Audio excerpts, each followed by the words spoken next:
Hello, hello, hello, hello. Yeah, Hello, Miss Angie. How are you so far this week? I am doing better this week. I'm actually feeling like in a really good mood. Uh-oh. Like the week is going good. Usually, sometimes by Wednesday, I'm like, oh my gosh, it's about to be Thursday, which means it's Friday. I'm okay. The week has been really good. I've gotten all the information I need at work. Like it hasn't been too difficult. Everything else is kind of moving smoothly along. I'm like, oh, okay, I like this. Got my new cards. Nice, nice. I kept thinking that it was a gilded tarot, but it's not. It's the radiant wise, and so I like them because it's like a really close up shot of every card. So Yeah, you know how usually this is like the three of wands, and it's really far away. These are right. really close up. Like all of them are really, really like Yeah, up close and in depth, and I like them. So yeah. that's my new deck. I I love like it. I want to get the 1 minute after deck, I think it's called. Oh, I've never heard of Have you that. seen it? It's the No. tarot deck. I think it's either 1 minute before, I think it's 1 minute after, though, it says, but it's the tarot deck, but with a screen, like a picture of what would happen 1 minute after the picture was taken on the regular deck. And so there's something Oh, else happening. really? Yeah, it's a pretty cool deck, and I thought there is either 1 minute before, 1 minute after. I think it's 1 minute after, and it's a very interesting deck. And I saw it not too long ago, and I thought this is interesting. I like this. I will check. Quinn, just to let you know, we read you in depth on Sunday, me and Sherry. You didn't you weren't responding, but we did read you. We gave you a very in-depth reading on Sunday, a general reading. And we had so many questions for you and you weren't there, so we just went off of what we knew. It was something about your job because we kept questioning, your job or whatever. So we gave you a very in-depth reading on Sunday. You might want to look at that and see what we said. Me and Sherry Berry, we both read you in depth. And she pulled cards for you. Yeah, I think I gave her a reading last week as well. Yep. Quinn. Lovely. We read her last week. Quinn. Yeah. Mm-hmm. Yeah. All right. So how's it going for you, Don? I was reading Bronx Queen. I thought I read her too. Oh, she said she took the advice that we gave her back in September, choosing which is the best job for me and my kids. Finally found something that fit perfectly for us and something I can grow into. Well, I am happy to hear that. I love to hear people come back and give us good news. Oh, That's absolutely, Bronx Queen. absolutely. I'm Oh, trying that's to. great. Yeah, my week has been good so far. I spent some time today with a friend, um, and with the friend and the spouse of a friend who spouse is a friend. They're friends anyway. The point is, one of them was having surgery today, so I spent time with the other one while the surgery was going on. Those are times you don't want to be alone. You know what I mean? Yes. So I spent time with them, and it was a good outcome on the surgery, which is always a nice thing to Perfect. have. So and it's always good again just to know you have somebody there sometimes when you're in that situation, because you don't know what could happen, and your mind might wander, and it may take you places you don't want to go, you know. Um, So was the new moon just in Scorpio? I think it's tonight, isn't it? Isn't the new moon It's the tonight? 13th, but is it in Scorpio? Is that what it Yes. was? I was going to ask how was it affecting you because you're a Scorpio and we're fellow water signs. It hasn't bothered me. The new moons nearly tear me up and I just be knocked out and just to the left and head all tore up. This has not been bad for me. No, if anything, for me, it's helped calm me down a bit, because I was like bouncing off the walls earlier last week. I was in a pissy mood, and I was just like, I could not be changed no matter what. And I just felt like I was way behind the eight ball and mad at the world. And in the last few days, it has been so chill and so calm. It's like, who is this person? I don't even know. You know, as Oh. you know, I got a dog. I adopted a dog. What happened? I know. That's why I said. Yeah. Let me ask him, is this Scorpio moon really it must be doing good for you because you got a dog and we thought it would rain fire and brimstone before that happened. Yeah, because I made it very clear I do not ever want a dog again. Not, And not she is such a beauty. It's a she, right? And her name is she's, Ghost. yeah, Ghost, and Oh, she's so beautiful. yeah, She's lovely. I yeah. love her. I was like, she had to just smile at you and just wrap you around her finger. She is. She's a cutie, but she's a little destructive, and she's a little bit, because she's only 12 weeks old. So she's a little destructive and a little something else, but she's a sweetie. She's absolutely a sweetie. So I feel blessed in that way. Oh my gosh, that is so good. And remember what we were talking about earlier? Did you get any further information on the little girl? Yes, the girl coded twice while we were there, which scared the woman and the family. And I'm like, God, I wish I could just tell them. I wish but I know they're not going to be. Who wants to? When you hear the news that your daughter just coded twice and she's a young girl, you're thinking, how are they going to believe me? It coded once Yeah, for once, but coded twice. When I say coded, that means, you know, and flatlined. And so they had to bring the child back twice. And I'm thinking every time it happened, I'm thinking that's not gonna, she's not gonna want to believe me. And I was not believing myself at one point. Wait a minute, code blue, and I'm like, oh shit. But in the end, it all flipped, and they were able to do whatever. And so then, by the time we were done, they had family going back to the ICU with the girl. So at one point, they oh kicked them all wow. out because, again, the coding.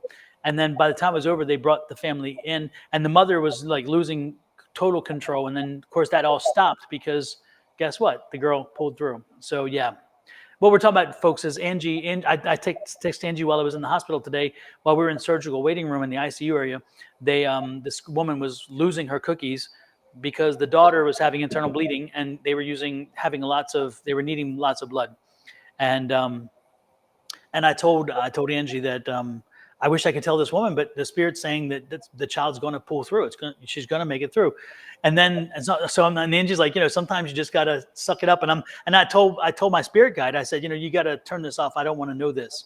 Okay, so I don't want to know anything more. Don't open this up for me, And so it shut down everything else for me. But so I had already had that feeling about that one. And then when she coded the first time, I'm like, okay, who's messing with me here? And then she came back, they coded a second time and then back. And the mother's losing it. And every time they come out to tell her and she's losing it, whatever. And you're feeling all this pain and whatever. And I'm like, am I that wrong? I can't be this wrong. I just know it. And then finally, again, when it turned around and everything settled out, and then they brought the family and walked her into the room because they had stabilized the child. Whatever it is, they figured it out and got it taken care of. And so And I'm like, see, yes. that's what I was saying. Like, oh, maybe you'll maybe it was just, to let you know it was a confirmation for you, just a self-confirmation thing, because I don't know that I would have been able to tell her that either in such Right. a traumatic space. But mine would have been more fear of giving her a false hope. Like, what if I tell her all this is gonna happen and then it doesn't, and then she's like, well, you told me, and then I'm just like, oh my gosh, because I remember we had that one little baby here. It was a little tiny baby. Me and Sherry read her, and we told the mom, oh, everything looks fine. We see angels around her, everything, blah, blah, blah, everything. The angels were around her, but they were like, coming to get her. And the Yeah. baby passed like within by the time we had the next live or so. And so I just felt so heartbroken because for me, angels surrounding you and looking over you, we thought, oh, it's gonna be great. She's gonna be fine. I think the baby's gonna be okay. They're giving her all this extra attention, which all those things were great, but the angels were around because the baby was going to be taken, back, Exactly. taken on to the next phase. And so that would have been my fear. Like, what if I tell them, oh, everything's going to be okay, and it doesn't work out that way? But yours was a little different. They came to you and said the child is going to be okay, and you weren't even prompting them for an answer. So, Exactly. Yeah, yeah, and and if anything, I was trying to get a feel for my friend, and I'd already felt before they're like, he's gonna be fine, he'll pull right through, and he did. And actually, it's the best part is when they went in, they didn't find anything extra, they didn't need to do any other tweaking, all taken care of, and it was like yes, which is again, both things were right. oh my gosh, So that yeah, is so beautiful. That is so hard, though. I think I would have been a nervous wreck just chewing all my nails off. All these little jokers would have been gone. I hear you. I hear you. It's sometimes it's hard, folks. Even with us who are true believers, and we connect and we have the communications. Even for us, there is doubt. So when you have doubt, know that you're never alone. That other people do. You can't help. You're human, because your experiences in your life have told you to question things, and your experiences in your life sometimes lead you to things that say, especially when you hear somebody coded. If you hear code, they coded. You're like, damn, I was wrong. But and you're like, but she made it through. She made it through, and it's like, and then they come back. They pulled them back. So it's like, yeah, it's.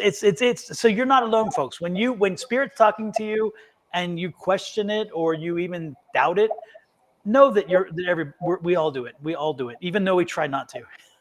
And I'm that person in the relationship, or either way, spiritual relationship, regular relationship, who remembers every time it didn't work out. Well, you said this was going to happen and it didn't. You said you were going to do this and it didn't. So having that memory of things that we've said in the past, my guides, like that's why the Six of Cups comes up for me a lot in my own spreads or in spreads that people do for me, because I'm always thinking back, not necessarily reminiscing, but telling you, hey, I remember when you told me this and it didn't happen. I remember you told me this and it didn't happen. I'm that person. And so that's another layer of my doubt. Like, well, you told me this and it didn't happen. So why should I believe that this is going to happen? So it's that give and take. It's hard sometimes to truly 100% let it go and just be like, well, that's what my guide said. So I have to believe it every single time. So Hmm. it's kind of hard. It is. It is. And again, you have to surrender to it. Just the way it Yeah, is. exactly. Bonnie, a roller coaster ride. It is highs and lows, and you just don't know what to do. Hmm. Linda, as soon as I saw your thing pop up, though, I think he's going to be good. I think he's going to be good. I felt good Yeah. energy about this for Linda Solis. And so, Linda, I think he's going to be good. I don't get. I didn't get a from this thing. As soon as you said, popped up, I felt good energy. So I think he's going to be okay. I think he's going to be okay. I wouldn't be surprised if they find a fourth. By the way, I wouldn't be surprised while in there they find a fourth, and so they have to do a fourth bypass. Oh So my God. not just triple, but quadruple. That's kind of what I've been thinking. I think it made it more complicated, but I think it'll be And okay. that could be the feeling about like not having a good outcome. Like you went in there for Right. something that was a little bit more complicated. So that could be your feeling of it not Yep. turning out good because it was more than you thought. But excuse me, overall, it could end up being better than you think it would be. Yep. Yep. My point is, if when you go in there, take it all. Do it. Everything you got to do. Get rid of it. Take it all, because I don't want to repeat. I don't want to come back. You're not welcome to come Don't back cut in. me twice. Listen, measure twice, cut once. Don't listen. You go in there and find everything. Don't come here. Exactly. Yes. Yes. That quadruple might be on point. Yeah. Yeah. Oh It's funny wow. because again, yeah, I saw. I wouldn't be surprised if it's quadruple in the end, because I didn't get the triple. I got the four. I got the four table legs, and so I like it's four. But it's fascinating too, because they do it so much differently these days. I mean, it's so much better than it used to be, and I'm fascinated with the way in which they do it, which is there's like an artery or something that goes from your heart to put the blood in your chest cavity. But your chest cavity already gets enough blood from everything else that it doesn't really need that so much. So they can snip that, and they use that to replace the bypass of the different places. They can use that one thing and not cause you any damage. Therefore, they don't have to go in your legs. They don't have to go into the groin area to get they can take it that one, which is nice. So, Oh so wow. There's a lot going on. Hey mhm. Pam, I feel like Pam just deserted us. I ain't seen her in so long. Wait, she hasn't had the surgery yet. The surgery's at the end of the month. Is that true, Pam? I think it's a week or two more, right, Pam? Okay, yeah, I think it's at the end of the month. Hmm. Pam, we just haven't seen you in such a long time. Latanya Abraham, hello. I remember your name being on there before. Hello, Catherine. All of you that are asking about love, please don't ask me how somebody feels about you, because I'm not going to tell you that. I don't have permission to tap into their energy, so I can give you a general overall love reading, but my personal stance on it is I will not tap into somebody else's energy and tell you how they feel about you, because I don't have permission to tap into their energy. The lady that's asking about her daughter's business, again, I'll give you a general reading, but I won't tell you about your daughter's life because I don't have permission to read into your daughter's life, and maybe she doesn't want you to know the details of her move. Exactly. And folks, if you are on my YouTube channel, please make sure you pop over to Angie's, pop over on the QR code with the camera, click on that, or hit the button in the chats, and it will take you to Angie's. And make sure you hit the subscribe, and make sure that you check the bells so where you get the notifications. So again, if you're on my side, please do me a favor and do Angie a favor, show her some love and do this. And it's the other way around for this. If you're on Angie's side, I invite you to come on over and click on mine. Again, Angie and I don't Wow, go. it's almost at 1,000. Come on, people, let's bring it on home before the end of the new year, please. Can we Yes, get yes, can we yes. A get him over long, 1,000? Okay. long walk. But anyway, so yeah, I mean, it's free. That's your only payment to us is a like. Come on now, or no, a subscribe. Go ahead and do that. yes. All right. Absolutely, Keena. We got it. Thank you. So yeah. Anyway, yeah. If you gotta do that, please, folks. So make sure show us the love. Hit those like, share, subscribes, and follow buttons as well.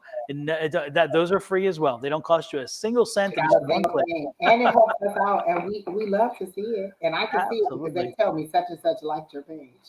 Yes. Absolutely. So with that All said, right, I'm ready. who do we have first there, Miss Kina? Oh, and back today, by the way, is Kina. Kina is back behind the keyboard, and she is in large and in Exactly. charge. So make sure you don't tick her off because you may never get a reading again. Keena cracking the whip again. And Um, you know, I just love to be like, Keena, can you put that up again? I feel so official. Like I am like super like, you know, I'm on a real show, like a real for real like primetime show. And it's be like, oh, produce, you know what they be telling the producer when they bills be like, oh, such and such, can you put that up? And they put it up on the screen. I love that. exactly. Oh my gosh. I was talking to Nita the other day after class and she met Did Oprah. she? Like literally met Oprah. She said she was so nice. She was so polite. You know, she was just a really nice and warm person. She went to Tyler Perry's opening. Tyler Perry is doing a documentary on his life, and it's called Maxine's Child or Maxine's Boy or something like that. And she went to the LA opening of the film or whatever, and she met all these celebrities. She had all these videos, and I was just like one step closer to Oprah. Like I feel like Oprah's right there. Mhm. Just so many people who are just one step away from me, one step from Oprah. I just love I it. think it's live on Netflix on Friday.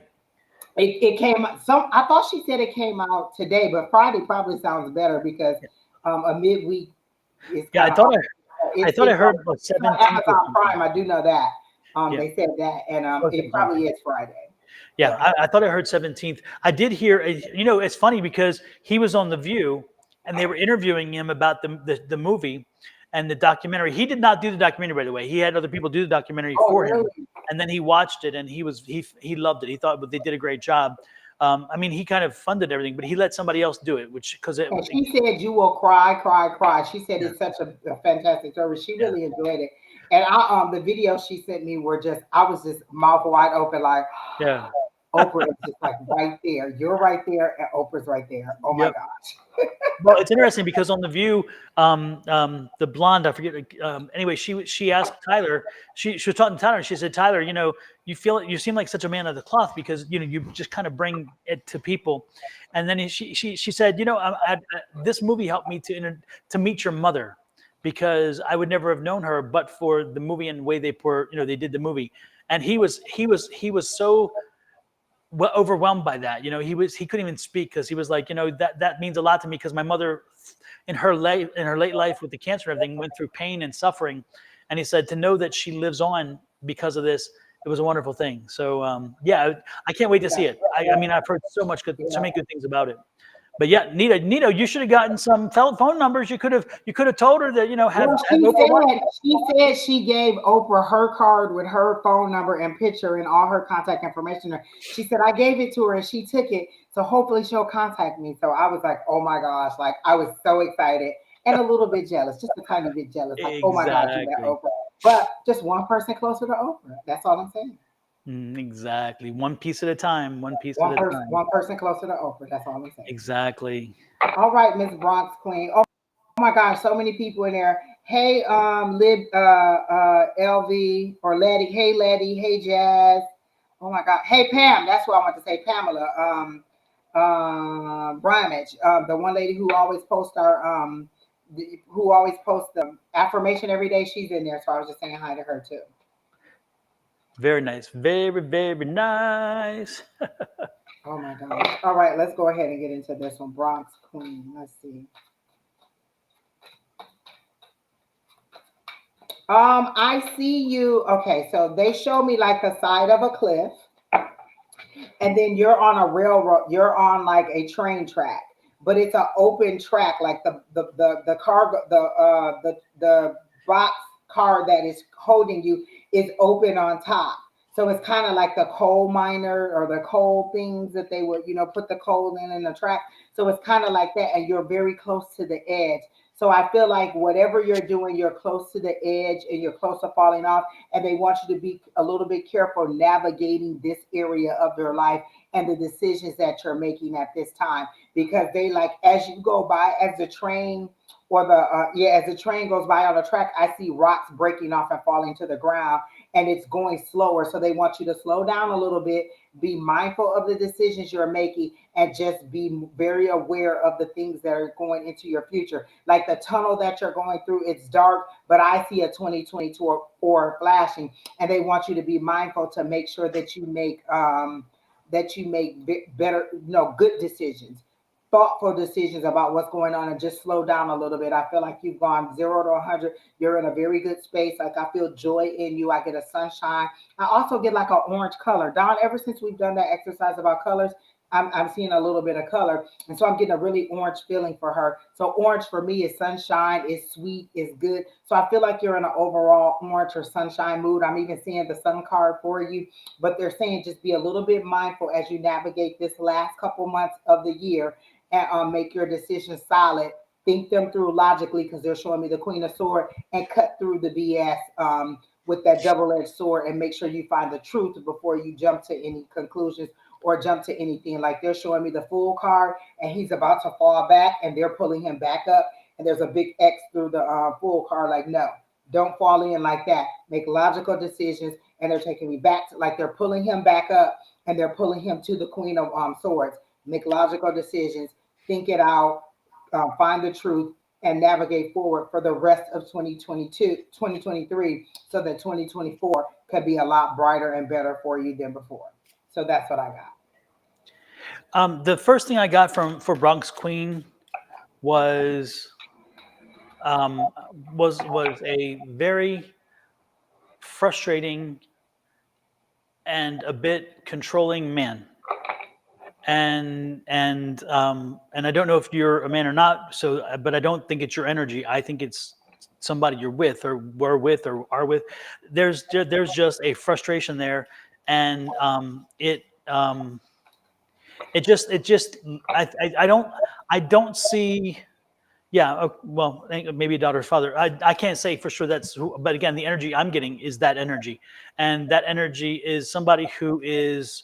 Um, it's interesting. They play these damn games. They're very good at playing these damn games, and they push and then they pull, and they push and they pull, and what they do is it somehow it makes them.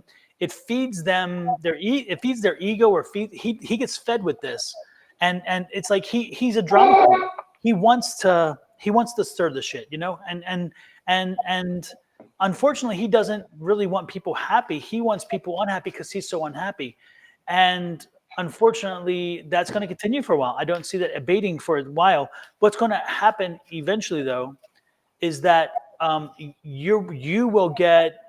I see you getting. I don't know if you're getting help or getting like counseling or something that will teach you how to handle this type of personality and not give him what he's seeking. Because again, he knows how to push the buttons, which he does.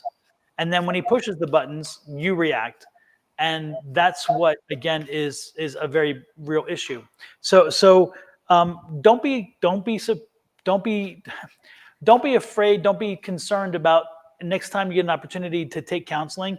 Get counseling and let somebody walk you through this, okay? So yeah, and look at that. Yes, he won't see my daughter because I won't talk to him, his aunt, third party. Yeah, I mean, it's like it's again, it's all about him. It's not about Now her. that he talks about this, Don, I remember this. He was very manipulating and using the kids to, to try to stay connected to her.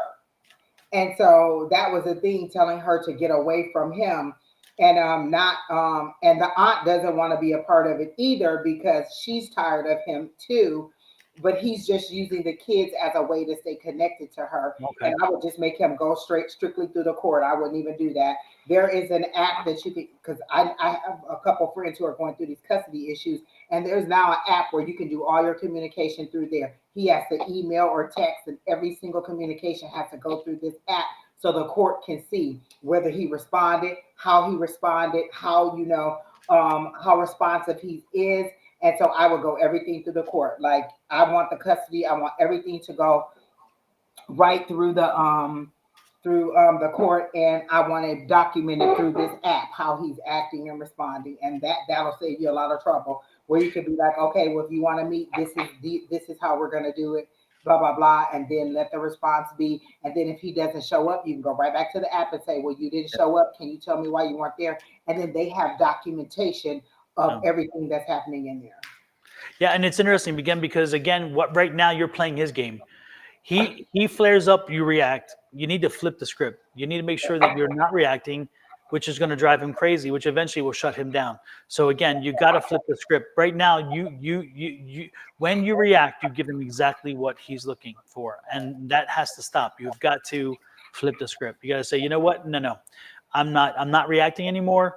You're going to start reacting, and then start pushing it back, push back, and also being the one who sits there with your hands under and say, if I don't do anything or don't say anything, he won't. No, he still will. That's the point. Is he'll do what he has to get reaction. But if you start taking the initiative and you take the aggression, then you remove that from him, and now he doesn't know how to play that game because he's always he's always been the one in control. He did it with his family. He did it with his mother and father. He did it with his siblings. You're not the only one. You know that. So anyway, that's what I've got for you. It's going to take a few more months, but you need to get that hard shell. You need to put it on, and you can do it. So make sure that you take the time and you control your environment and not fall for being the person who having to react to his. Okay, that's what I'm getting. Exactly. I'm the person that will block you because I'm not going to argue with you. Yep. And I was happy when my son got to the age where they could communicate. You don't even need me. If you want to pick him up, you want to make arrangements, then you do it directly through his phone. You two decide. He'll tell me that he's going with you or whatever, but you don't need me in my communication. I was so happy when he got to that age. But sometimes you just have to end all communication, or you just have to get the authorities involved and say, we're strictly going this way, because if I give you any other leeway, you'll take advantage of it, and this is where we're going. So I need it documented every step of the way so they can see, and then they can decide what your visitation rights will be or how we move forward, because obviously you're not respecting our boundaries. But So, again, a lot of times we know that these people are like that, and we just kind of push it along, and then, oop, we're pregnant.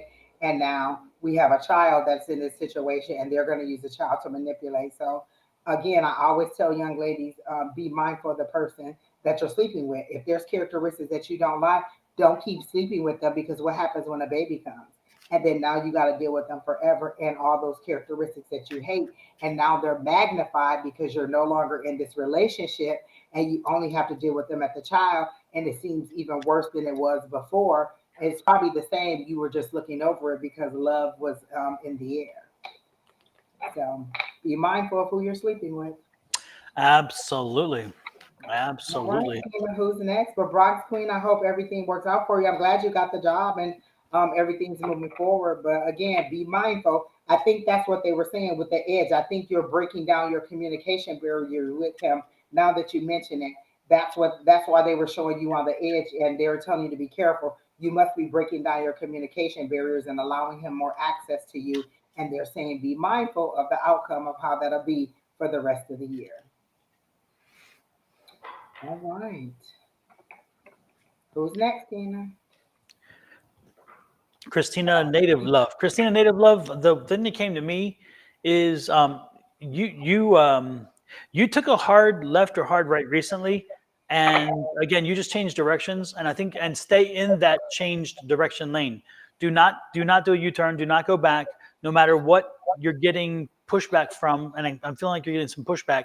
But I think that that turn that you took with your life, the way in which you redirected, and this is again maybe just within a few months, if not even less, that turn is the right turn, and you are on the right path now. You are on your path, and you're heading in the right direction. However, what happens sometimes is that when we are on the right path, we will get resistance. We will get some pushback. We will get things because it kind of tests our metal maybe or something like that. So again, focus, stay focused, continue moving forward. You again celebrate the fact you did not stay in the same lane you were in, because that lane was not productive for you, and it was taking you down a path that would have surely led you to eventually get to what you just did. So know that that's the case. Are you here, Christina? Does this make sense, or does this resonate with you? Yeah, she just said, I do feel I'm pushing back from something I was confused on. Oh my gosh, Don, that makes so much sense because as you were saying that, I kept hearing "beam me up, Scotty," and I thought, oh, is there addiction? And then the as I heard at the same time I heard "beam me up, Scotty," the Page of Cups came out, and so I was like, oh, okay, is this a love thing? So are you getting into a new romantic situation? Like I feel like you just met somebody, or you're just in a newly romantic possible situation, or you're just kind of getting to know somebody, and then the Four of Cups came up. So that's that pushback, that's that testing that boundaries. I'm not sure if this is what I want. This seems like a cup of love that is being offered to you, and you're just kind of like, I don't know. I know what my past has been like, or I know what this person has been like, and you seem to be kind of wondering, should I or shouldn't I? And so then the next thing I got, that's my dad's name, and yes, literally just met someone. Okay, and so then the Queen of Swords comes up, which says you're in control of your emotions.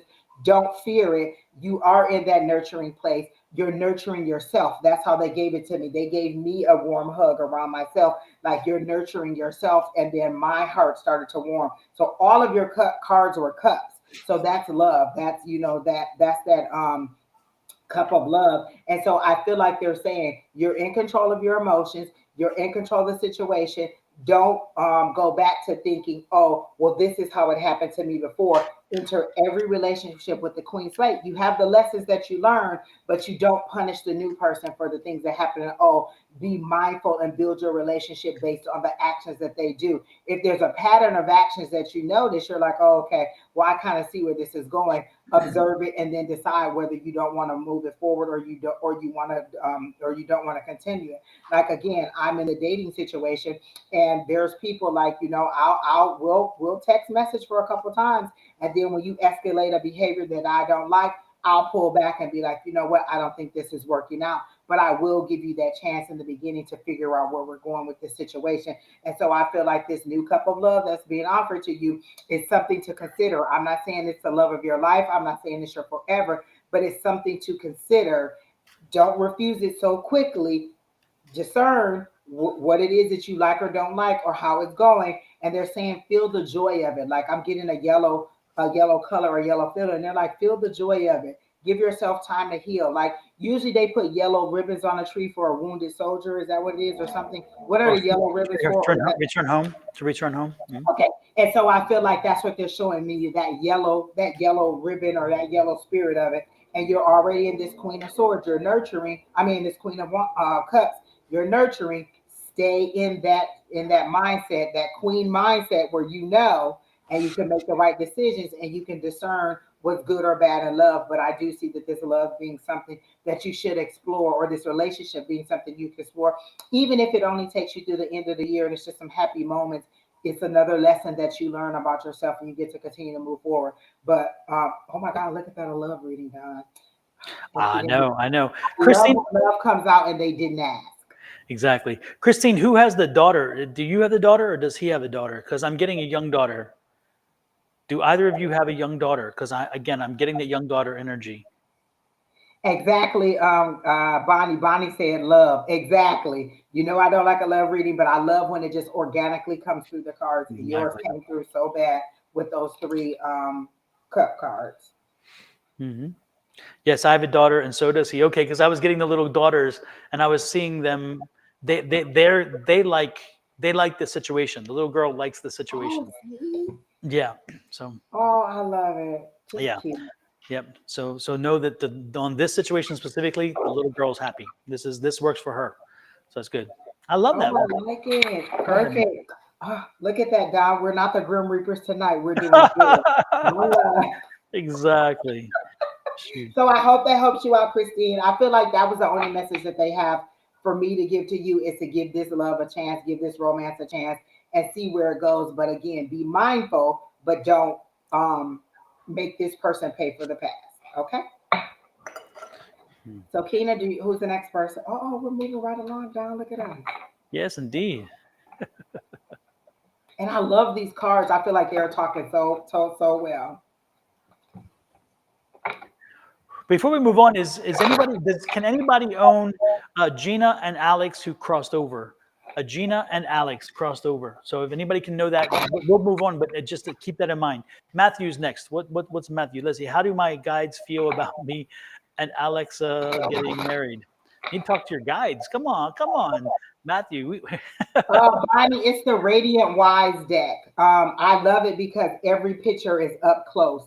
It's the regular classic Rider Waite deck, but it's up close. Every single card is like very, very up close. It's not far back. Everything is just really drawn in, really deep, and it's really rich. It's the Radiant Wise deck. That's the only one that I don't have saved. It's the only one I don't have saved. Oh my gosh. Everything else I have QR codes for. That one I don't. Radiant Wise. And it's been in my cart for the longest. And I kept saying I was going to get it. And it was like, I was like, you know what, just go ahead. I ordered 3 decks. I ordered this one, and then I got this this one right here, which is it's more of a learner's deck. I haven't really played with it yet, but it's got all the symbols on there that tells you what each card means, the moons, the planets, the symbols, and all that. So I haven't played with that one. This is the only one that I played with thus far. Yeah, that learning deck. Yeah. So, yeah. Oh, you have the original one. This must be an updated one, and I don't have the box in here with me, of course, because I was playing with it in my room. But this is what they look like, and I used to see people with them all the time. I'm like, oh my gosh, what is that? And they would be like, the links in my description, and I would find it, and I found the Radiant Wise, and I just love it. It's so, and plus I lost 2 of the cards to my old classic Rider Waite, so I needed a new one anyway. Yes, borderless, Bonnie. I like that too, that it's borderless. It's just like the whole thing, just everything. I love it. Okay, so Matthew, are you still here? Because the Lord do not ask for love. They get worn out really fast, Bonnie. Really fast.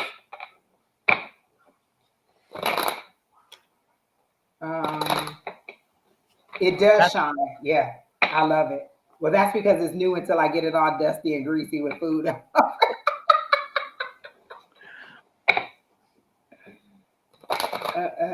Matthew, are you still here?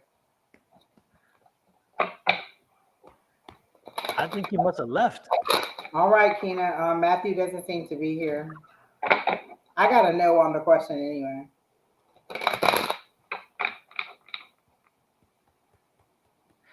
Tanya McConnell, are you still here? Tanya, are you still here? Who are the next couple people, Don? Tanya and then who? Oh, let me look. Tanya, Jazz, and Catherine Newkirk, in that order.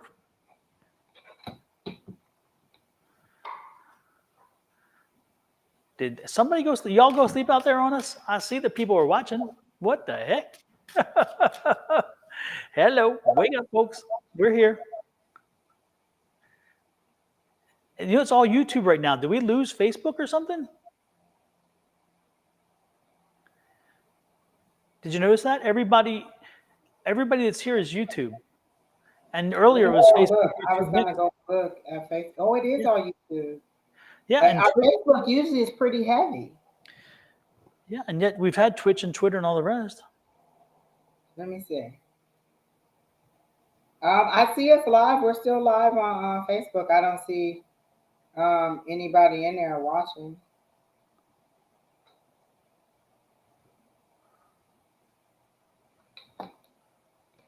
Oh, she said Matthew was from Facebook, so he must have left. All right. Did Tanya say she was here? Jazz is here, so let's just do Jazz. And then I think Bonnie should be right after that. Oh, Keena said, wait, Tanya was here? I don't see her messages. Oh, where do you see her at, Keena? Because I don't see her in the list at all. Tanya? Or are you talking about Jazz? I see Jazz, but I don't see Tanya. Hi, Sonaria. I haven't seen you in so long. It's good to see you. I always love to share. Tanya, where do you see her at? Is she talking on Facebook and it's not coming through? This is weird. Oh, Keena said Facebook is not coming through because I'm like, I don't see any of her comments, but Keena. Oh, so is Matthew. What? That's weird. Well, you're right because I see Beverly's comments, but not here, and I have it set for the privacy set right on my thing. What the heck? But they came through the first time. That means they just stopped. Yeah, yeah, that's weird because I'm again. I if I go to actual Facebook, Pam is on Facebook, but yet her comments didn't show up here. Um, and Beverly is on Facebook, and her comments didn't show. Let me go into Facebook for our for my other site or my actual business site, which is Sonoran Tarot, of course. That's strange. I'm telling you, sometimes this. How can I say it? Sometimes, sometimes. Let me see if Keena, I you can. can put Matthew back up. I got a no on his question. I'll just go to the pendulum. Should um should Matthew marry what's her name? Alexa. Should Matthew marry Alexa? I gotta know, which is what I got, what I heard in my ear anyway. You said, what do your guys think about it? I gotta know. I don't know if that's just not the right time or what, but I gotta know on it. Pam said Bev Brooks is commenting. So I got Pam says she sees you on both. On the things that are clicked at the top, is there like a little no? Because if it was a Yeah, problem, you would have a little error message.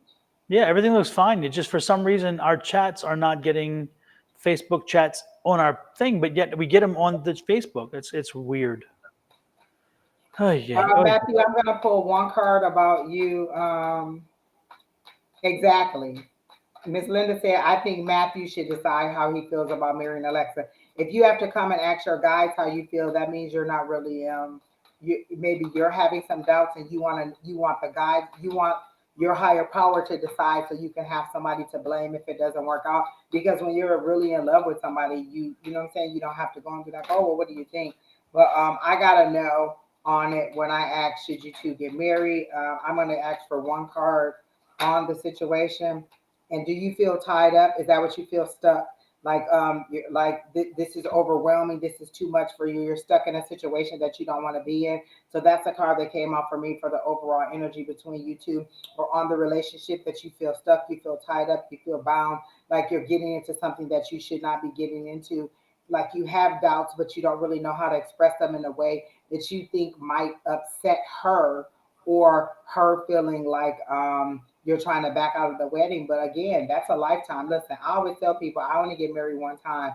And so I'm not going to just, you know, willy nilly go into a situation like that. So I'm getting a no for you on that situation with the marriage. But again, right, Miss Linda, follow your gut. And so if I got that Eight of Swords, let me get one more card. Oh, that one just flew out like a rocket. You're waiting on something. Like it's like you planted these seeds. Do you have somebody else in the background that could possibly have gotten away, and you're wondering like, oh, is this person going to get out of a relationship? Because this is you waiting on a harvest to come in. So I feel like maybe he said he's head over heels about it. Then why are you asking spirit if you should do it? If you believe in it, then why do you need to ask somebody else? But I gotta know. I got that you're feeling this way, and I feel like if you're coming to a psychic to ask me, you have doubts. And this is the card that came out for me: is that you're feeling tied up, and then this right here is that you're waiting on a harvest. And I feel like maybe there's somebody else who kind of sort of might be in the background that you could possibly be with if this don't work out, but you haven't gone for it or you don't know what to do about it. Because this for me is waiting on your harvest. You planted your seeds, you're waiting on things to grow and to come to fruition. You're just kind of standing there waiting on things to grow. And so either this relationship hasn't grown into what you want it to be, or you have somebody else in the background. And that's how they're kind of showing it to me, is that maybe there's somebody else in the background that you could have, should have, would have, maybe have wanted to be with. And if the possibility comes up or this doesn't work out, you could do it. You don't have to tell me. You can't lie to spirit. I'm just telling you what I got from this situation. And you can tell me that you love her until the heavens come home, but spirit is telling me something different. Oh, Pam, we can see you. I can see Pam's comments. She says, "Can you see me now?" And I can see her from Facebook, and it's from your Facebook, Don. It's not paired. Okay. Oh, yeah. So yeah, Pam said it's just coming through. You know, Pam always to the rescue. She always goes to all our sites. So I see her coming through now. I don't see anybody else. I don't see Matthew or anybody else, but I do see Pam coming through now. So Pam, what magic trick did you do to make yours come through?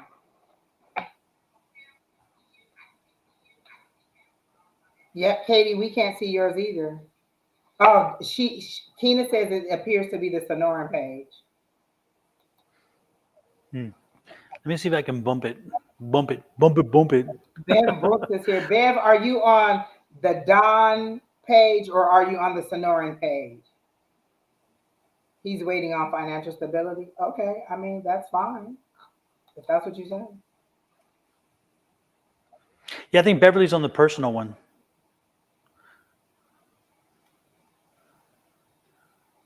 Oh yeah, she's on your Don. So those are coming through. Your Sonoran page isn't coming through. But you already made it public like you normally do, right? Yeah. Yeah. So I'm on it now. What I did is I just took it offline and put it back online to see if maybe that would help. That means there'll be 2 readings now instead of 1 or 2 videos, but that's okay. I'm good. Whatever it takes to make it work.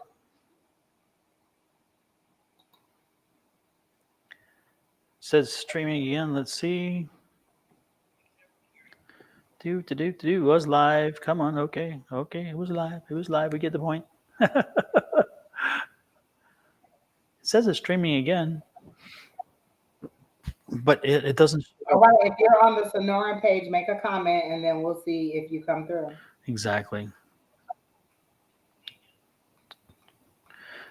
Well, I wish you the best, Matthew. So, however it works out, let us know. But that's what he said it's working because now I can see his comment. Yep, there you go. There it is. All right, Matthew. Don, do you have anything for Matthew? No, I just what you had said. I think that's good. Mm-hmm. Most importantly, have the communication. Matthew, talk to your spirit guides. Talk to spirit. Talk to your higher power, and when ask them the same question, and quiet your mind and listen, because again, they're going to give you so much more than we can, and you can connect to them. You have had some life experiences that brought you closer to the veil, and so that has opened you up. Brianna says you made a comment. The one you were asking about. Yeah, you made a comment about if anyone knows of Alex or Gina earlier, and I know an Alex that crossed over, and Gina is his mom. Yeah, but Gina crossed over too, right? Because for some reason, I'm seeing Gina bring him across. So Gina is crossed over as well. Because I was just shown Gina, and she was showing me that she brought Alex over. Does that make sense? Is she crossed over as well?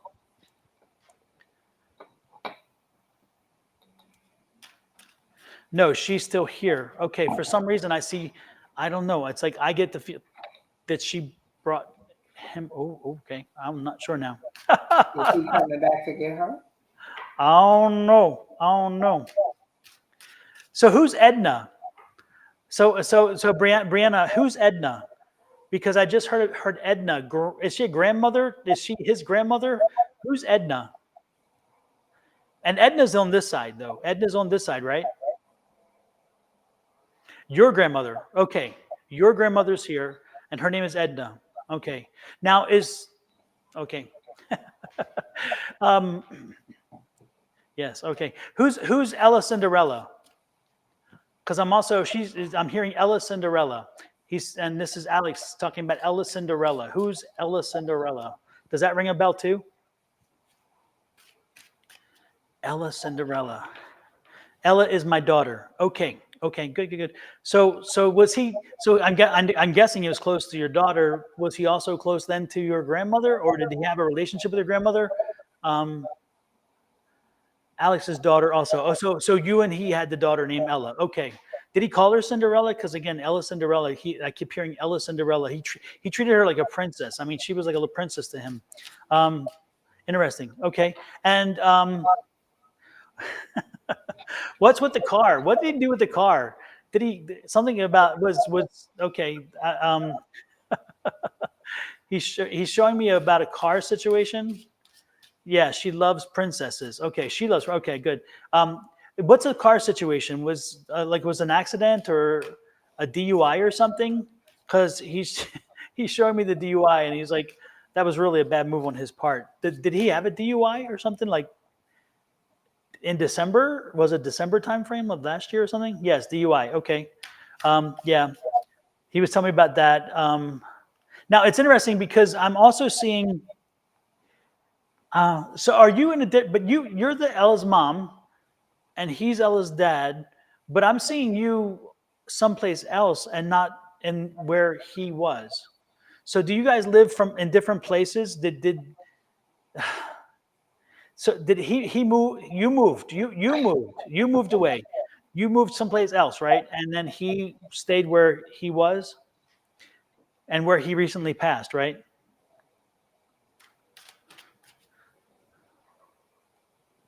Interesting. Okay. I love to watch mediumship unfold. Yeah, it's kind of crazy trying to put it all together. He has a son too, correct? Alex Scott was in rehab for a while, and he died 3 weeks after he got out. Okay, and he had a son as well, right? But the son was younger than Ella. Ella is the older daughter, but the son is not your son, right? The son is from another mom.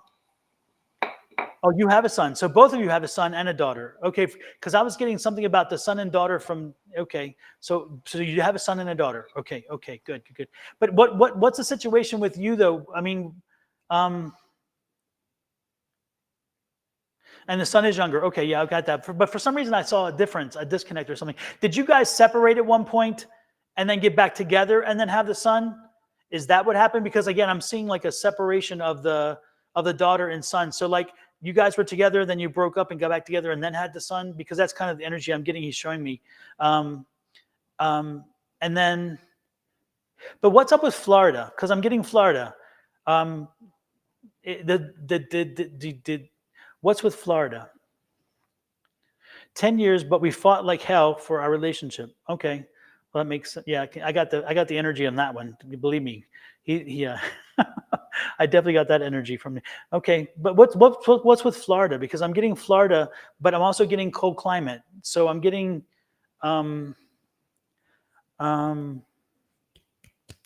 anyway, he's I just want you know, it's interesting because he recently crossed over, but he's very active back here.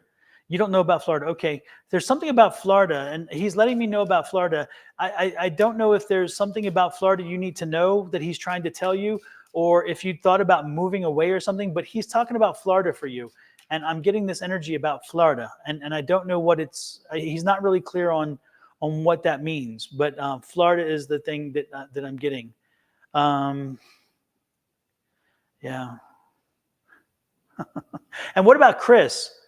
Didn't you guys go to Florida? Brittany says, didn't you? Brittany Kittle, I guess you were a sister to Brianna. She's saying, didn't you guys go to Florida? Okay, Florida is damn expensive. Florida is damn expensive, Bonnie says. Yeah, I was getting this Florida thing, Florida energy for some reason for you. He was giving me Florida. He was talking about Florida. Yeah. So anyway, no, South Carolina. Okay, well, he was, something about Florida though. Don't be surprised if something in the near future brings you to think about Florida, to move to Florida, or something about Florida, because he's really making a strong play for Florida in my head, and he's really ringing that through for you. So don't be surprised if something happens that connects you to Florida with him, and or brings you there. Yeah. Chris is our cousin. Okay. And Chris, yeah, I'm not going to put Chris's dirt on the street, but Chris had some issues too, correct? And yeah, okay. I'll leave that there because who's Pyle? Who's Pyle? Pyle. I'm getting the word Pyle. He is really close with Alex. Yes. So he and Alex had they got in some unique situations. I'll put it that way. Correct. Because I don't want to call anybody out, but yeah, because Alex was telling me they got into some stuff, if you know what I mean. Yes. But who is Pyle is my family's last name, Chris Piles. Okay. But your name is Kittle, so that must be like a distant thing or something. Because again, or like it's your mother's maiden name or something. Is that what it is? And yes, they did. Okay. Well, anyway, I guess Alex is just giving me this information to let you know that he, again, is here and he's giving confirmation. But more importantly, he's watching over you. He's watching over the kids. He loves his Ella. He loves his little princess. Again, he keeps saying Ella Cinderella. So again, he's just in his head. That's just running through my head, Ella Cinderella.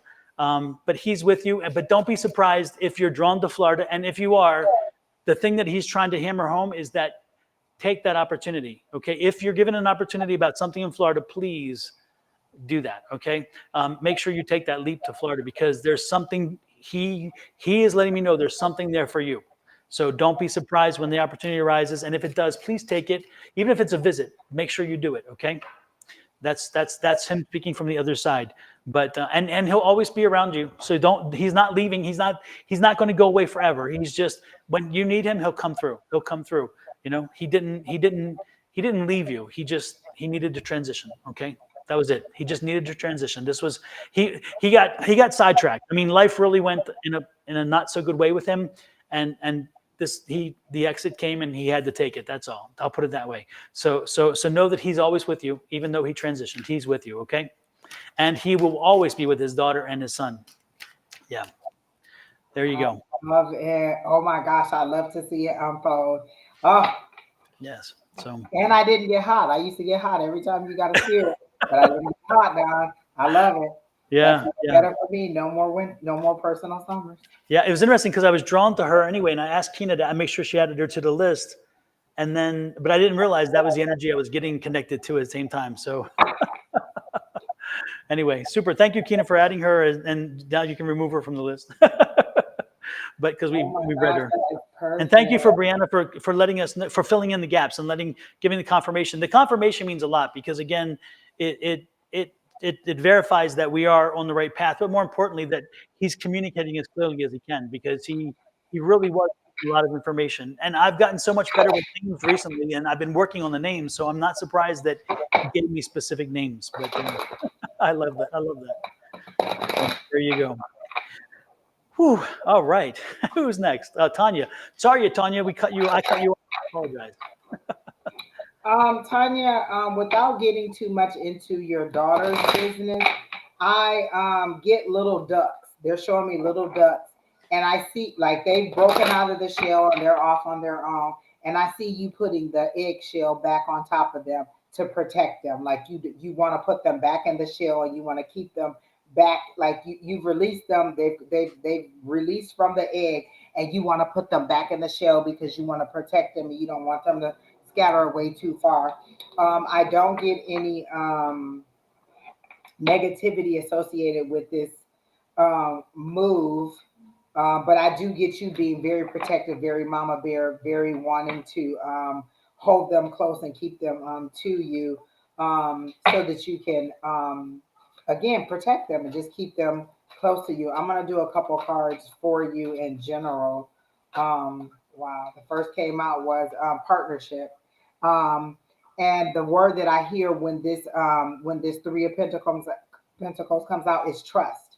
Trust that this is for their highest and greatest good. You may not be able to see everything that's happening, but trust that the partnership is happening, that is taking behind the scenes, because they're showing me the high priestess and they're saying you can't see everything that's going on behind the scenes. So trust that the partnership that is being formed is with their higher power. Like they've thought about this, they're making the decisions, and it's their decision to make. I don't feel like there's any malice in your heart or any way that you're trying to keep them from going. You just genuinely want to know out of concern for them as being a mom. I got wish fulfillment. Like you will see her have the joyous life that you're hoping for her. Like I feel like maybe she's had a little bit of struggle. She's had a little bit of things that she's trying to grow into. Is she thinking about going into nursing? Because they showed me a stethoscope. So either she's thinking about going into nursing or the medical field, or she's having some medical issues because they're showing me the stethoscope.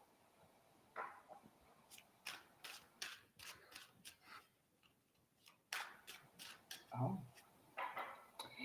Okay, I don't know what I'm correct on. That makes you happy. So I'm getting that your wish fulfillment will happen. That things will pick up for her. That I get new career. Like encourage her to pursue that new career and not stay in the field that she's in. I don't feel like she's happy in whatever she's doing. Like maybe she's in a job that not necessarily a dead end job, but it doesn't seem like it has any possibilities of the kind of growth that you want for her. You want her in a more professional setting, in a more business like administrative is the word that they're using for me. And then the next card I got for you was the Eight of Wands. And so for me, that's movement, that's information coming in, that's arrows of information coming in for her, but that's also fast moving. So I love a movement card, I love a wish fulfillment card, and I love this partnership card. So they're saying just trust in the process and believe that things are going to keep going.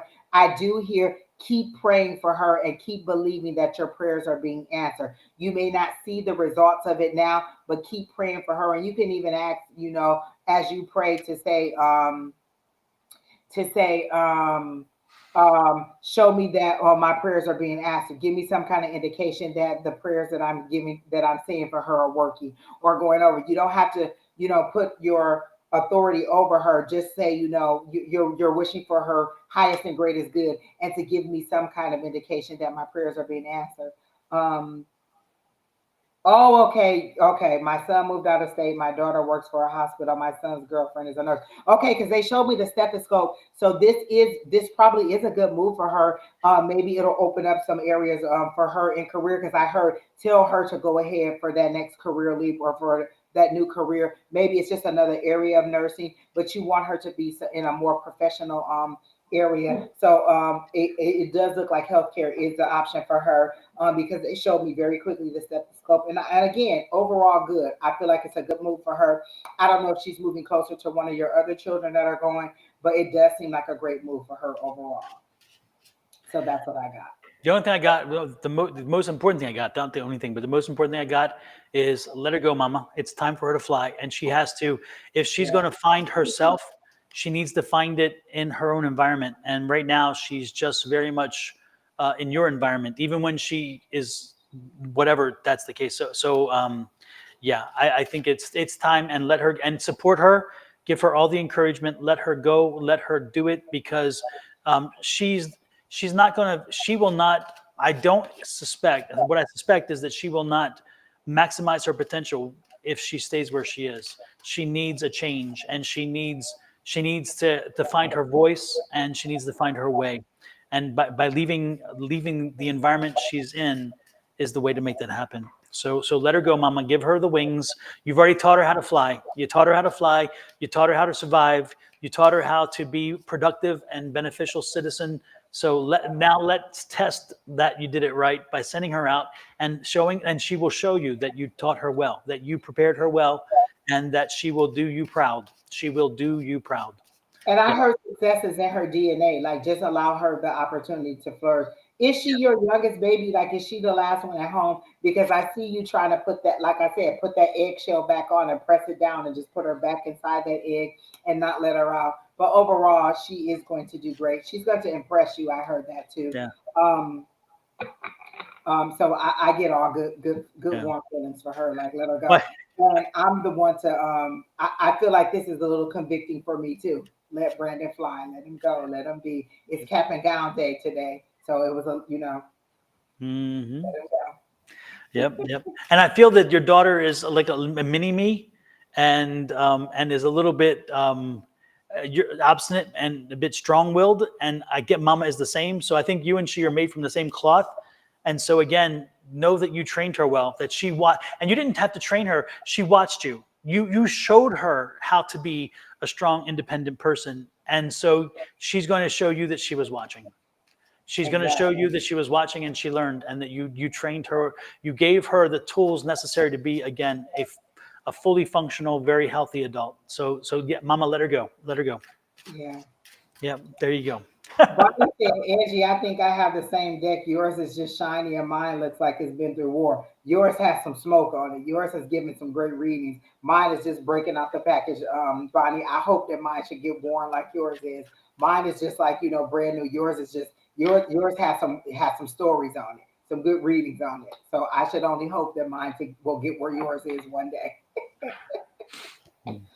All right, Keena, who's next? Tanya, Miss Tanya, I hope that helps you out and I hope that gives you a little bit of relief. Like I felt an exhale and I felt your shoulders like come down from your ears and you kind of relax a little bit as we gave you that. So I hope that helps you out. Oh, she said that just gave me the chills. Okay, good. I hope that really helps you. All right, so Catherine Newark, may I get a general? Okay, cool. Catherine Newark. Um,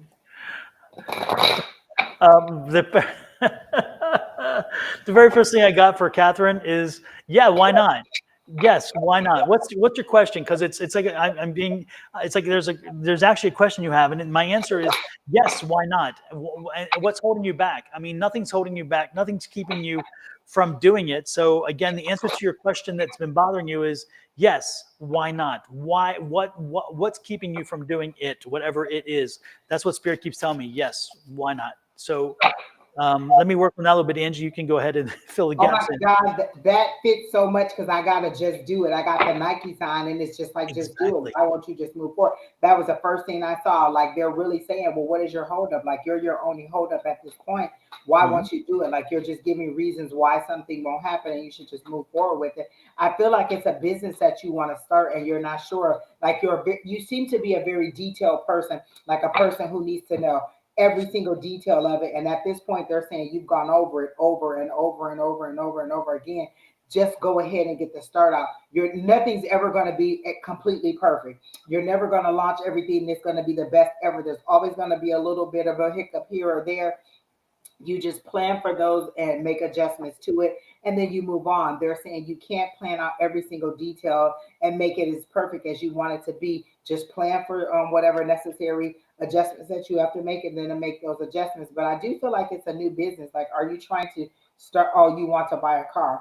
I feel like a new business too. You're not trying to start a new business. Like, it seems like a new opportunity, a new career opportunity. Regarding buying the car, I'm getting that maybe you should wait a little bit into the 2024 because they're showing me 2024. They're showing me a black vehicle, and I hear the word SUV, but I see a car, so I feel like it's a black vehicle. But I do feel like I do see 2024, so maybe January or February is when they're telling me that you should do this, or when it'll be a better time for you to do it, or when it's maybe will come to fruition and all the ducks will be in a row and you can make all the decisions that you need to meet. So they're showing me January, February 2024. Again, I see a black vehicle and I hear the word SUV, but I see a car. So I don't know if it's some kind of crossover between the two, but I definitely see that.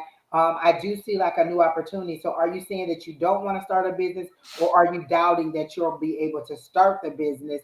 And it's like it's maybe a desire in the back of your head back here that you're not pushing forward and you're just kind of like discrediting it, like, oh, that's not a good idea. But I think your spirit team sees it and they're like, why not? Why not move forward? Just go ahead and do it. And so they're encouraging you to move forward.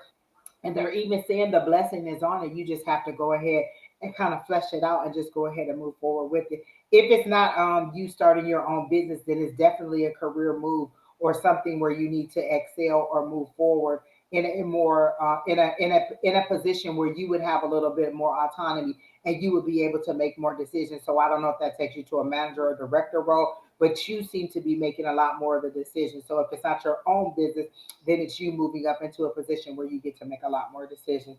So it looks all good for me on that. Again, January, February for the car, and that's what I got for you. Oh, you're a substitute teacher. Did you see the substitute teacher who did the fake Mexico trip for her kids? Like she made them do passport pictures. She made them do she found a video that made it look like they were on a plane. She did this whole little thing for them. It went viral on there, and then Southwest invited the whole class to the Southwest airport, brought them on the plane, took them out like in the airport, did a big dinner and everything for them because she was a teacher who did that and it got so much traction that they wanted to celebrate her and give them the actual airplane experience.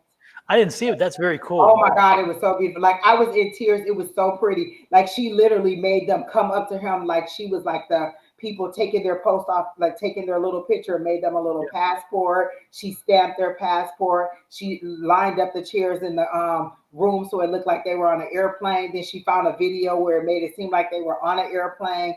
She did the whole thing, everything up to it. And then I think they may have had like a dinner or something that was like kind of like a Mexican fiesta or something like that. And then Southwest got a hold of it and invited them actually to come out and do the whole experience in the airport for real. It was so cute. I thought it was the best thing ever. And they I'll have were to like, look that up. I'll have to look that up because it sounds, I yeah, mean, how wonderful. I'll find it. I think I sent it to myself because it was so hard. I was like, oh my God, just anytime you need to pick me up, just look at how beautiful this was that she did for them. And if I find it, I'll show it to you.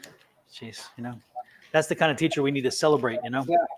Yeah, That is. it was so beautiful. I was like, well, did y'all give her some money? Like, y'all should give her like $5,000 or something for the They should give the classroom. teacher a Like, trip or something for being so cool. exactly. Oh, Keena said she got it. I must have sent it to her. So, or maybe she found it, but she got free tickets. I was going to say they should have gave her something. Yeah. Yeah, that's great PR for them too. Bonnie said send it to her too, Keena. It's so cute. You'll just, and they're littles. Like they're like, like kindergarten, first grade. So they're littles. They're not big kids. They're little. So it was even more special that they got to see that. And I was just like, oh my gosh, this is so cute. That's cool. That so is I don't know if Keena has both like the before and the after, because I saw the before, and then just recently this week I saw where Southwest rewarded them, because it was two different videos. It was first her, and everybody made it go viral because it was so cute. And then then Southwest came in this week with the whole thing. It was like, well, I guess we should give her something. But y'all should give her like $5,000 or something for the classroom. It's hard for teachers.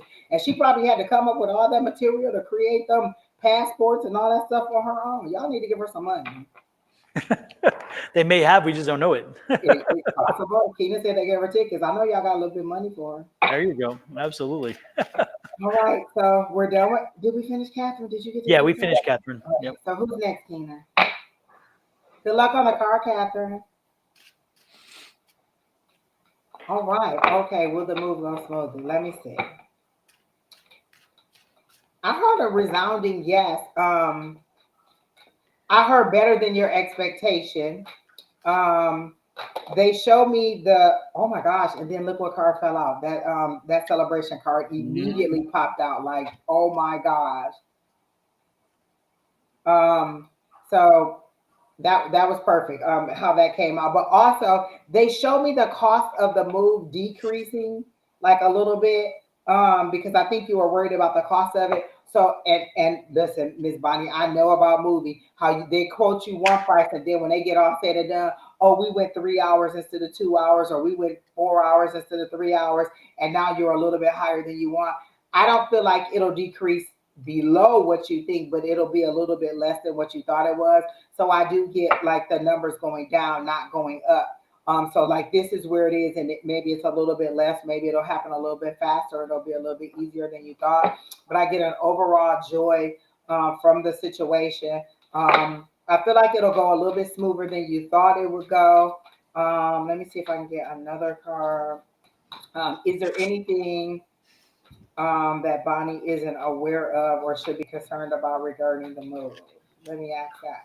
Is there anything Bonnie should be concerned about or aware of regarding the move? Okay, is it gonna fly out? I hate when I take it off. Donna, if you have anything, you can go ahead while I'm trying to pop these cards out. Let me see what the cards have to say. Oh, Ace of Wands. So I feel like that's a new opportunity for employment. Like I feel like something is gonna come up, because Ace of Wands, that's that creativity, that's that passion, that's that new. You know what I'm saying? That making the best out of the situation or where you are. Like I feel like you're gonna find things in your community, and you're gonna be like, oh, this is a need that I can fulfill. I don't feel like it's going to be an overwhelming job, but I do feel like it'll be something in the community that you see a need, and you'll be able to, and you'll be surprised at it. And then they're saying that you will find a metaphysical community there. I'm feeling like you will find something more than you think, even though isn't that like the Bible Belt in that area? I don't want to say where you're at in case you didn't tell anybody, but that's kind of like the Bible Belt. But they're telling me you'll find more metaphysical community there than you think. and they'll be a little bit more off, a little bit more open. Because I see like ladies, and I see you all like getting together, like maybe you're going to functions because they keep showing me pies. What is this about pies? Are you really good at baking pies, Miss Bonnie, or something like that? Because they keep showing me a pie, like an apple pie or a peach pie. Dang, I can almost smell the apples in the pie right now, or maybe I'm just hungry and fat. But I feel like I can see a pie or something. So I feel like you'll meet these ladies, you'll get together, you'll have a good time. Like I feel like it'll open your expansiveness on the people that you'll meet and the people you'll get out and see, and you'll have a good time. But they do. I keep seeing this, and for me, that's money coming in unexpected ways. Well, I see this, but then I heard in unexpected ways, money will come in for you in ways that you weren't aware of. And then I think your online presence will also increase a little bit more. And they're just saying be more consistent. Like they know that you're in transition now. That's what I'm hearing. They know that you're in transition now, but once you settle in and get back with the consistency of your readings, your online presence will perk up a little bit. And then they said go with the ideas that you have. Like I feel like you have some different ideas on different readings and spreads you could do. They're saying go with that. I think I even saw a different one that you did today, like a collective read.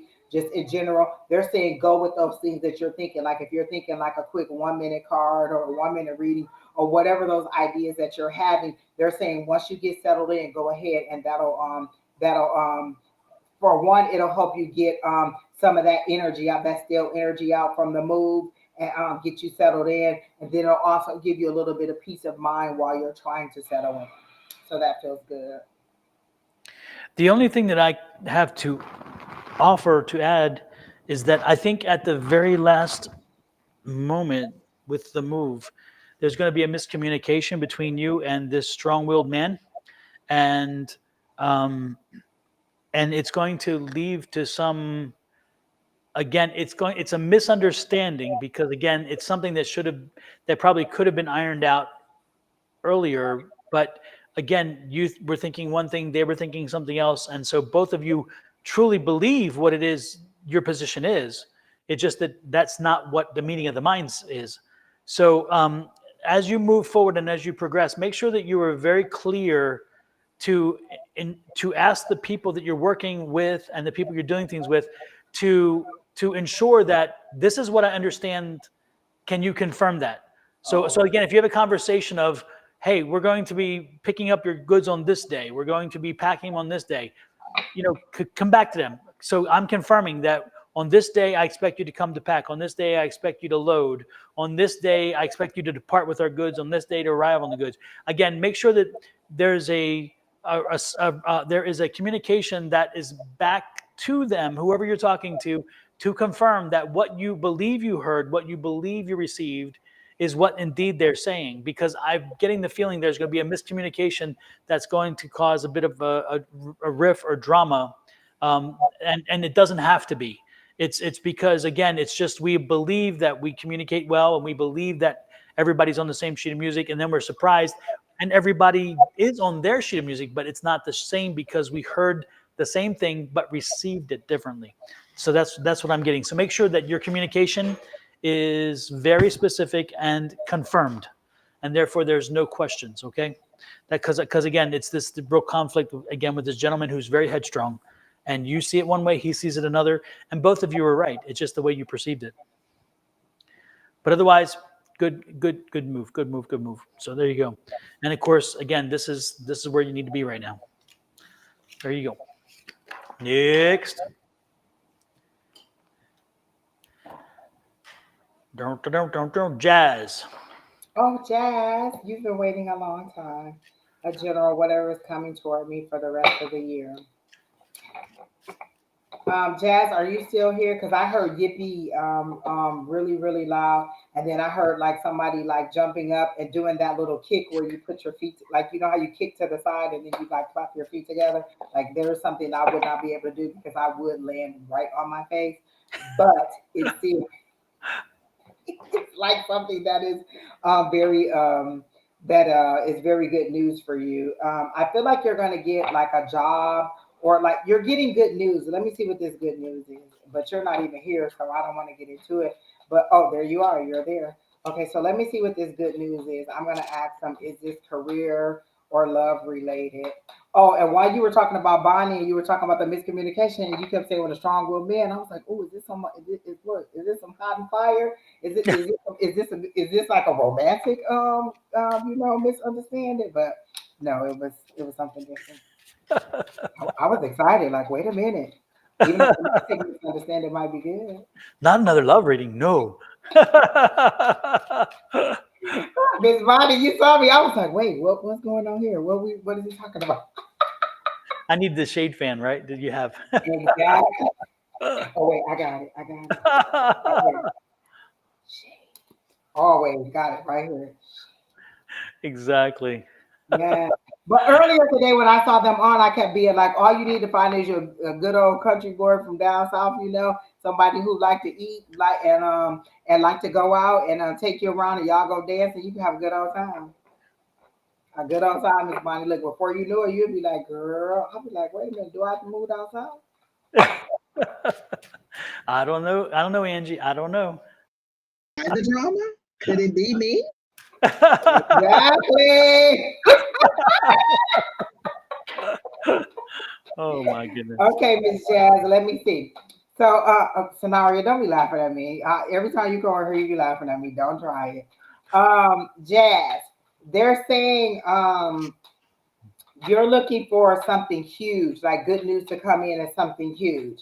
For me, I've learned to look at good news as, you know what, I had a meeting today and I didn't have to argue with such and such. That's good news for me. So you're saying, like, because I've been to that place where it's coming, it's coming, it's coming, but it's not coming the way I want to. So are you setting clear intentions for the things that you want to come in? Because I got a yippee, I got a yes, for whatever this situation is, but are you setting clear intentions for what you want? Are you expecting like, oh, I want a new car? You're expecting like a Lexus, a 2024, and then you get like a car that's new to you, like a used new car. So you're like, oh, I wanted a new car.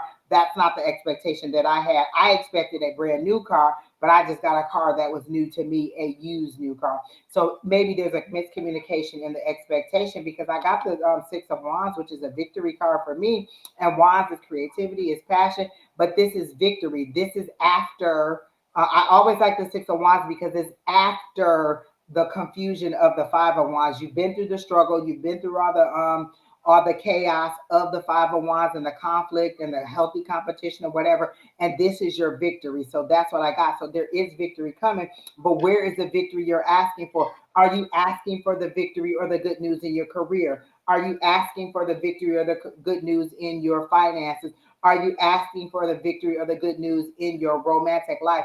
Are you asking for it in every situation or in one situation? I had got to the point where I was making deals with my or making pleas with my guys. I said, look, these are my top four areas or my top three areas: career, finances, health, and love. All four of those can't be in the tank. You got to give me some good, you got to give me more good areas than none. So at this point, my finances are doing good. I like both of the jobs or all the jobs that I'm doing. My health, we're getting that back on track. It's overall pretty good. And then my romance is in the tank. So again, they're giving me what I asked for. These are my four areas of life. You're giving me three of them that are working out good. I used to just tell them, you can't have all of my areas in the crapper. I can't hate my job, barely be making enough money, um, not be in love, and then my health also. You can't make all four of them. You got to give me where several areas are doing very well, and that's where I'm at right now. The only area of my life that I'm not getting any good options in or haven't been to the way that I want is my love. So I set the parameters that I want and I'm working it out with them. So now I'm saying, okay, all of those are good. Can we now get to rolling onto making the love life better? Like now I want it all. I see that it's possible for you to give me 3 out of 4. Why can't you give me 4 out of 4? Or maybe five out of 5. Like, so are you setting the parameters that you want your higher power to give you? Because I feel like they're showing me this Four of Pentacles. You're holding back. You're holding back on your wishes because you feel like, you know what, I've been putting it out there or I've been asking for it, but you haven't been giving it to me. And what they're showing to me again is like two pieces of paper trying to go together and they keep missing each other.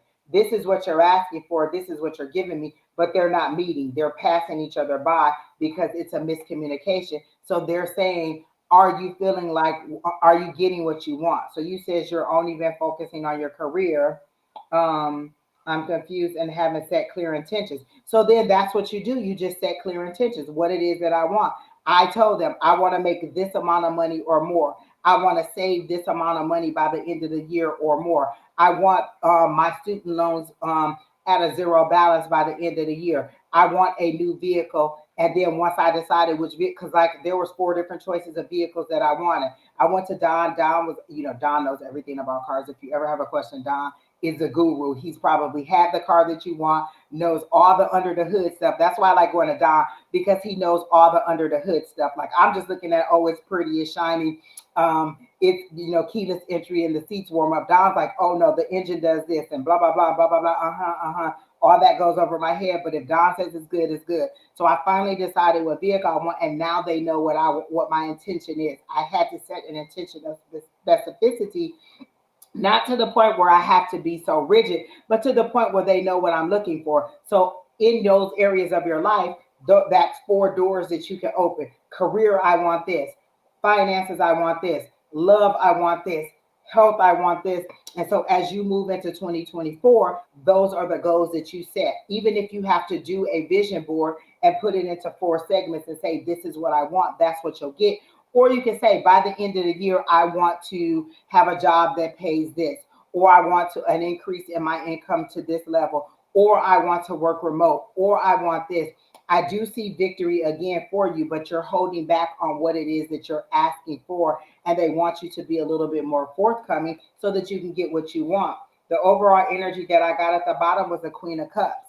You're in control of your emotions, or maybe no, they're saying you're holding back on your emotions because you don't want to be let down again by asking for something that you're not getting. And so they're saying, no, trust in the process that you'll get what you want, but be specific on what you want and decide. You still have a couple more years, a couple more months left, a couple more weeks. We're down to weeks left in the year. You can decide by the end of the year, I want this much of an increase in my income. I want to be living here. I want this kind of vehicle. I want, you can decide, because if you're thinking that it can't happen by the end of the year, you're limiting your higher power. Your higher power doesn't have a cap on it. You have a cap on it from your limited view here. They don't. So don't limit your higher power by putting a cap on it. Ask for whatever you want and let them give it to you. Let them impress you. Let them overwhelm you with how much you can get. So I do see the victory for you. Just what is it that you want? Don't hold back by telling them. So that's what I got.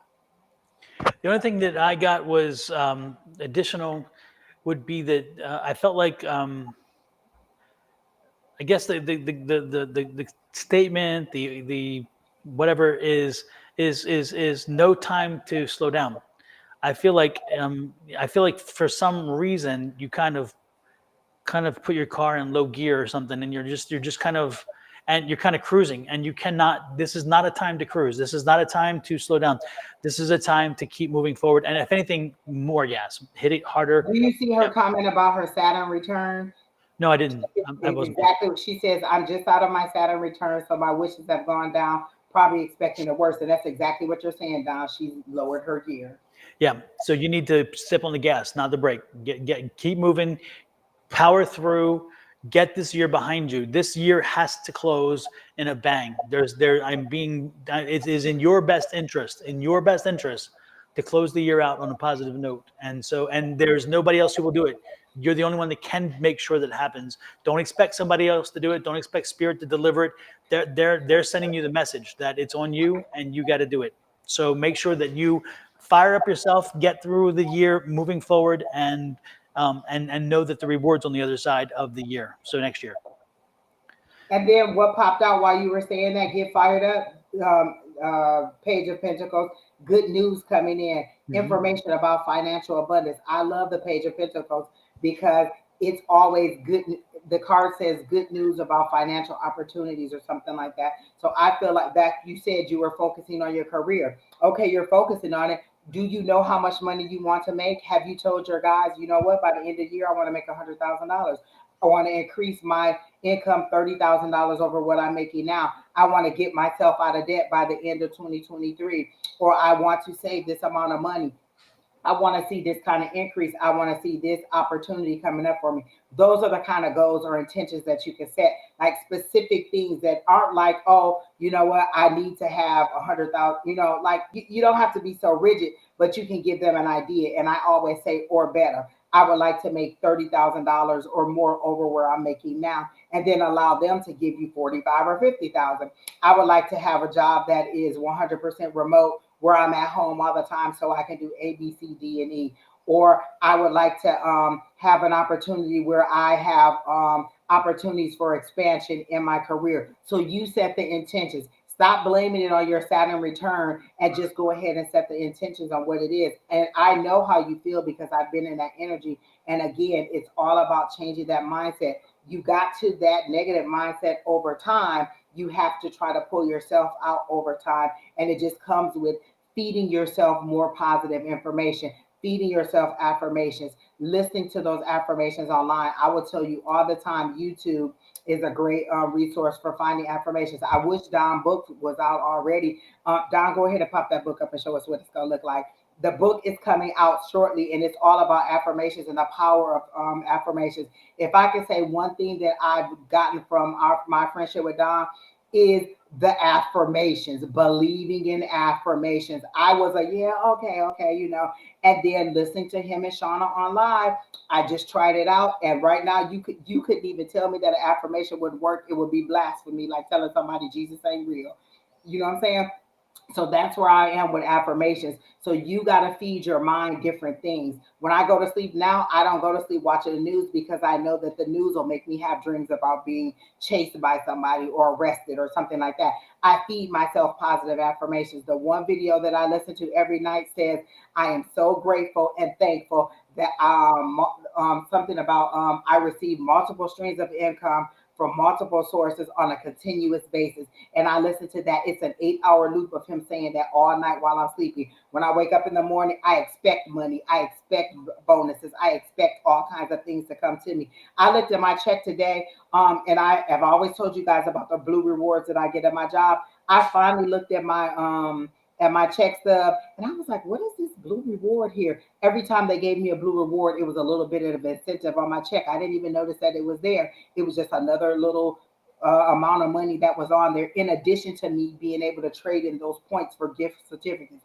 So money, I expect money to flow into me because that's the intention that I set, and that's all you need to do is set that intention and for it to happen. Listen, and I love how Don changed it to say, I am forever thankful that my wants and needs are always met.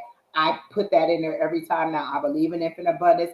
I am forever thankful that my wants and needs are always met. So that puts the gratitude into it and the belief, and just saying that I trust that it's everything in there. Gratitude, belief, and trust that it's all going to work out for your good. I love this. This is the most basic and the best affirmation for me. I say it every single day.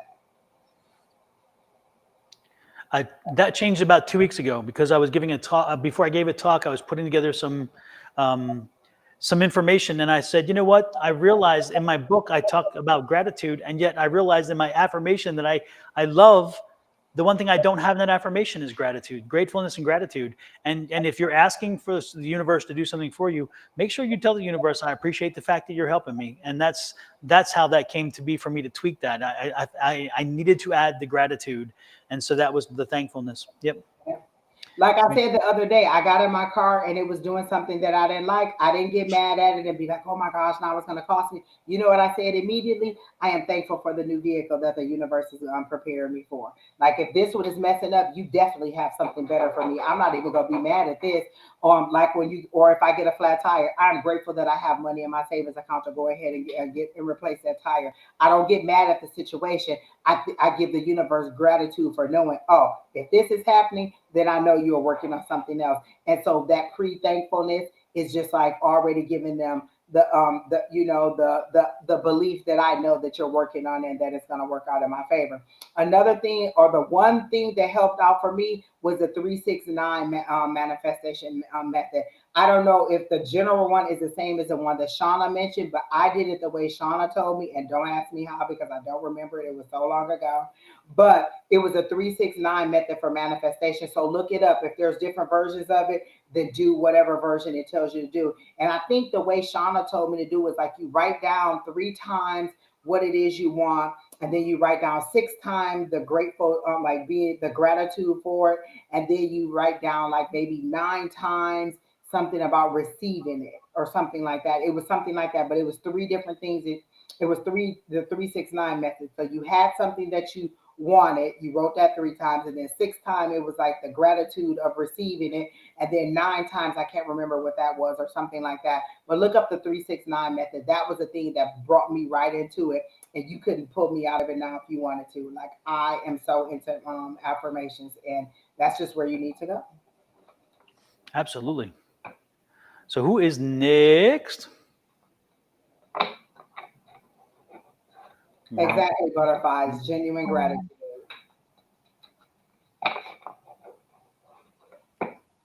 Kelly Dick says she'll start saying the new one. 369, yes. Go ahead and look that up. It's a manifestation technique, and there may be different versions of it. Some of them are a little bit more complicated, but hers was so easy peasy. I did it exactly the way she said it, and literally like 2 days later, it on what it was that I asked for showed up. So New Love wants a general reading. Okay. Hi, New Love. Let's see. Hmm. Yes, it is called the 369 method. Pam.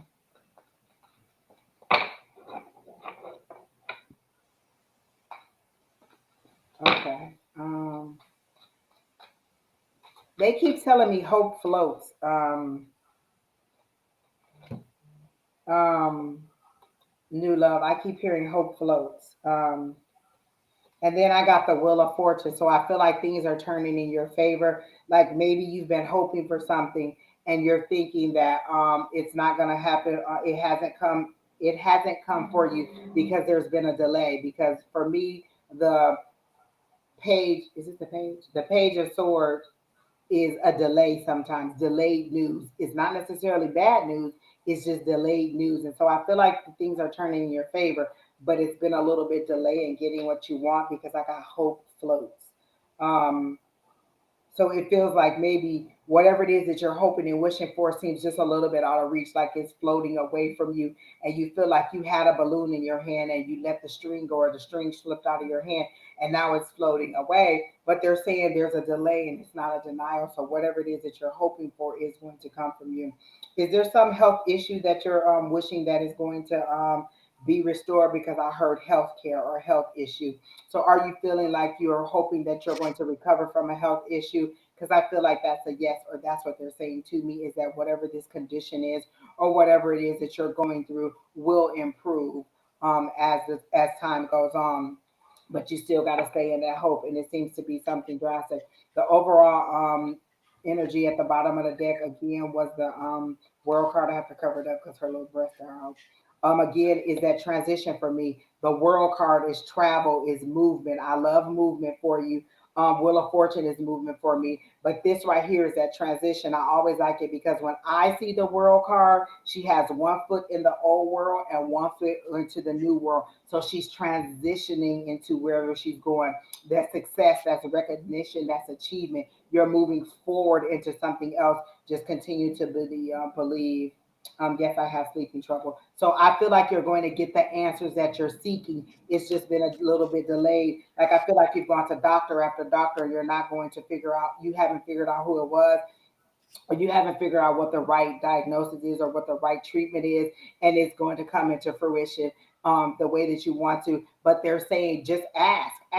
Please allow me to find the correct, or send me the correct medical team to help me deal with this situation, or send me the correct treatment, or how do I get from where I am now in this unhealthy state to a positive, healthy state what do I need to do in order to get there? So that's what I'm getting, is that whatever your health condition is, it seems like it's going to improve. You're going to find the team that you want. Just ask your higher power for that, people. Don't keep praying, oh, can I get better? Can I get better? Because better could just be, one step above. Ask for the treatment that will cure it, or that will make it successful in whatever right or whatever your intention is, and the correct medical team to get everything moving in the right direction. So that's what I got. The only thing I was picking up for new love was an energy around something going on in the stomach area, and like the stomach and the cure. There's something going on there. Are you having an issue with digestion, or are you having an issue with um, maybe diarrhea, or the opposite, or something? I'm just getting a lot of something happening around the stomach area. And it could be some like indigestion too, but I don't think the indigestion, the indigestion or whatever is the issue. I think it's as a result of something else in your gut area.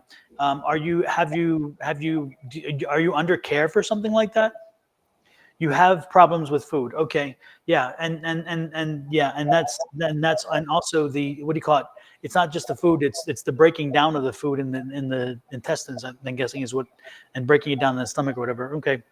Um, yeah, there is, you've had this before and you haven't found resolution, but I'm telling you, there is a resolution out there. And I'm told you need to keep looking, that there is somebody who is doing something unique that you can do, and it's going to help you. Okay, so that's kind of what I'm getting.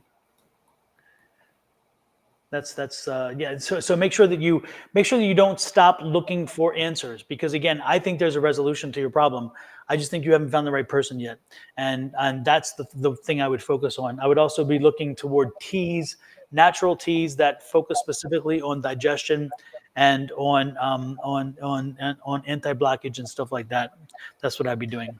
Okay, that's about all I've got. I just found a little bit of information on the 369 method, and I told Keena to post it.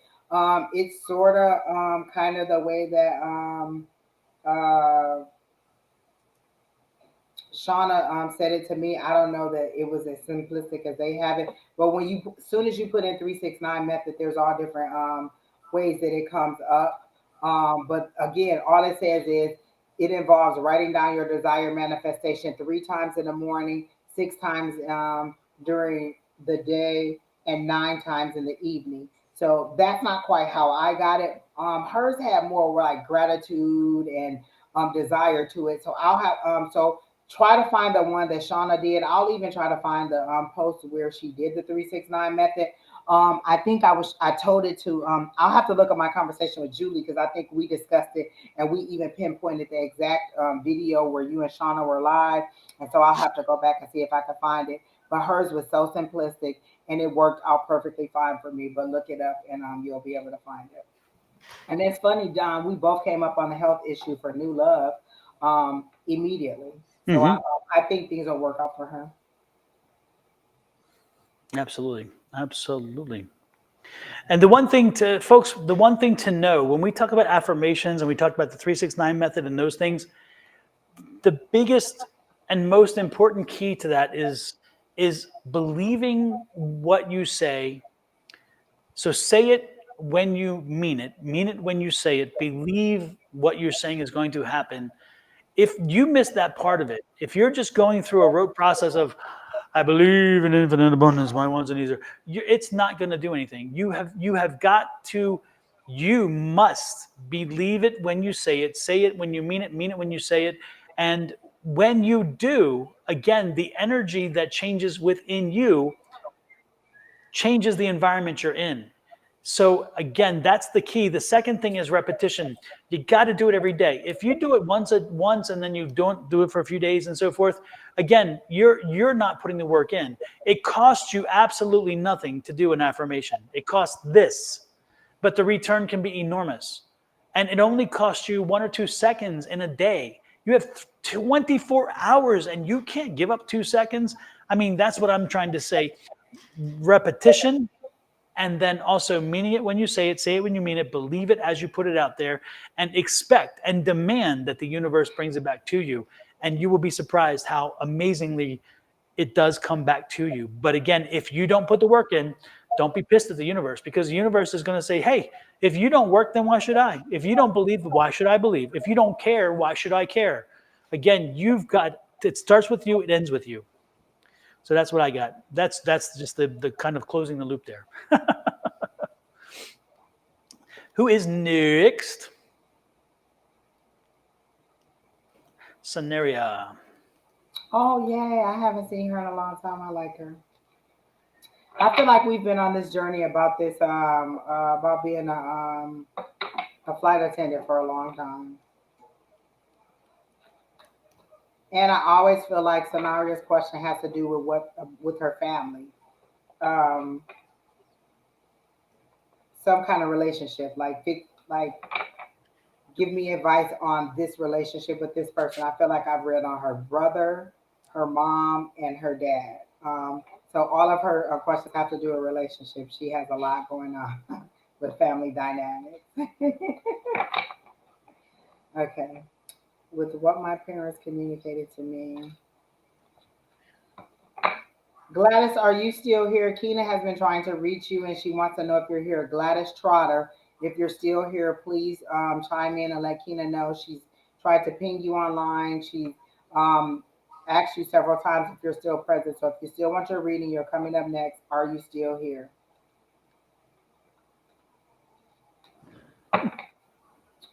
Um,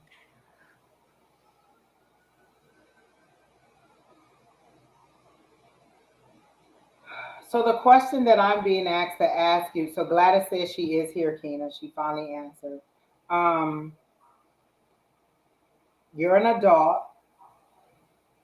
um, are they supporting you financially? Like, what bearing does their communication have on your decision? Like, if they're not supporting you financially, why does it matter what they want you to do? If you want to be a flight attendant, they're showing me lots of opportunities.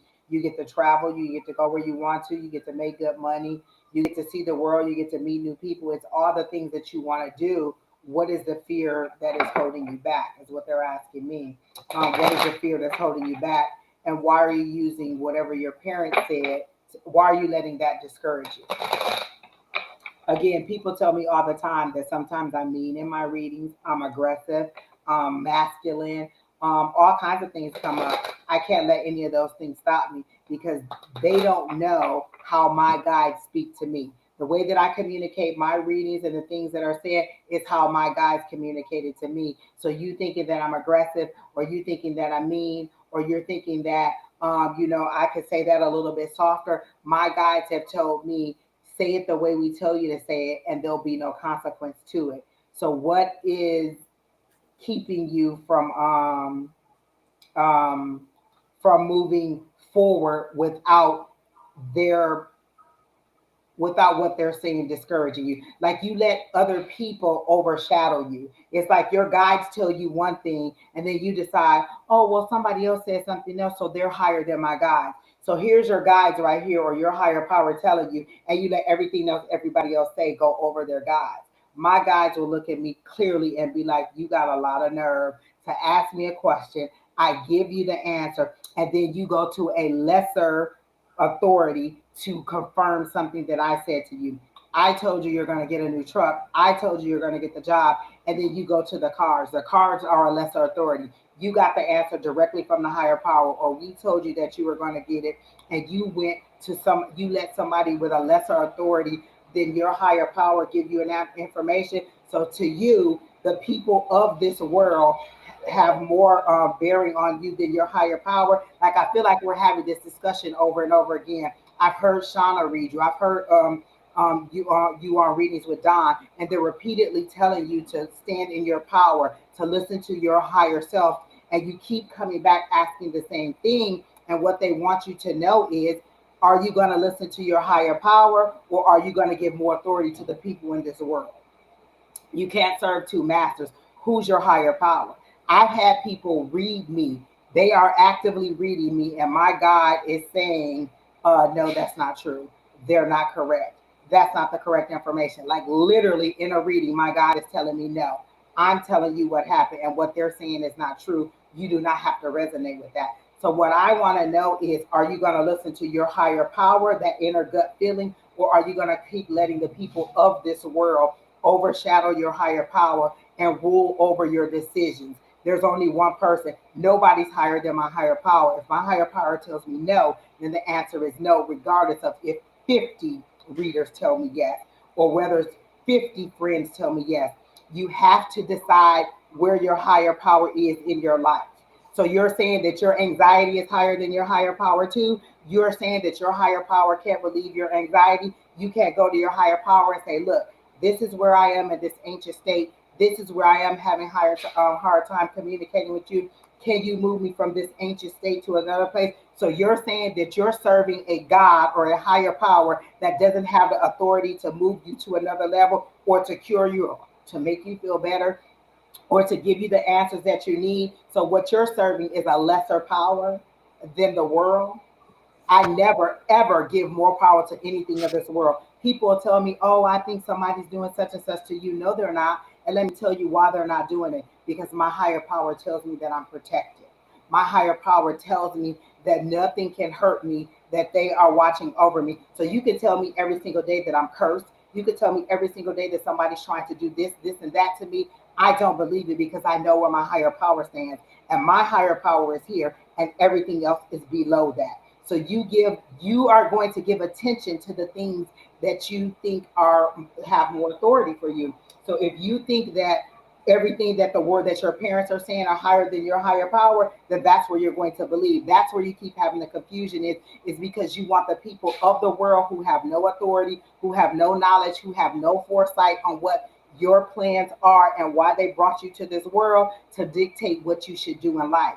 There's nothing that should discourage you. If your higher power says you can, then you can. It doesn't matter if 500 people tell you that you can't. If your higher power tells you that you can, then you can. So your focus always needs to be on your higher power, even if it means just listening to like sometimes I used to go to sleep listening to rain, listening to drum beats, because that's what I needed that authority to be. That's what I needed that understanding to be. I remember having an argument with somebody in class when they said, your guides don't give you detail to that level. Your guides don't tell you things to that level. My guides do. Your guides don't. My guides give me details down to the time, the date, the eye color, the hair color, if that's what is necessary for that reading. So just because yours don't believe that mine don't. So they're saying this is the last time that we're going to keep telling you to listen to your higher power and stop submitting to lesser authorities and allowing them to cloud what we're telling you. How many times do we have to tell you that you're powerful, that you're capable, that you have the intuition, that we're communicating with you? How many times do we have to confirm to you that whatever it is that we're saying, we're moving you in that direction? How many times are you going to say that? How many times would you want your lover coming back to you saying, "Do you love me? I know you said it yesterday. Do you love me? Do you really love me?" At this point, your higher power is tired of having to reconfirm to you, because you're letting other people come into your head. You're either going to believe me or you're not. You're either going to submit to me or not. When all this negativity comes in, you shut it out. You don't have to talk to those people. My mom doesn't believe in this at all. Do you think that I let her discourage me from doing readings because she is Holy Ghost filled and only believes in the blood of Jesus? No, I still do my readings. I just don't have that communication with her because she does not believe in it. And I know I've said this story many, many times. I know what I believe, and I'm an adult, and so that's where my communication lies. I don't have to have that. I don't have to have her believe in it, because I do. So it may be discouraging that she doesn't believe in it, but it doesn't diminish my power. It doesn't diminish my ability. It doesn't diminish the quality of what my higher power is telling me. So you decide what master you're going to serve. If you want to be a flight attendant, then you could do it. But they're showing me all the opportunities and avenues that are open up for you. You just have to decide that that's the road that you want to take, and stop allowing other people to kill your joy, or break your spirit, or take your opportunities away. It's like this is your higher power giving you these opportunities, and somebody says something negative and you let them take that opportunity away. And so then they take another opportunity away. And so then you're left with starting over again. Well, now I'm confused because I don't know what to do. I thought they gave me these two opportunities. They did. And you let somebody else's beliefs or thoughts take them away. So what power are you going to serve? You can separate yourself from it. You don't have to stay in it. You says, I do know how to be quiet. I don't know how to quiet the noise because I'm around it. You just remove yourself from it.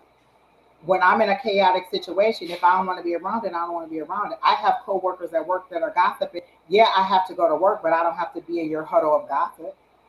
I just remove myself from it. Or you put your protective bubble on. How many times have me and Don and Shauna and everybody else talked about putting your protective bubble on? You can get soon as you, even if it's at home.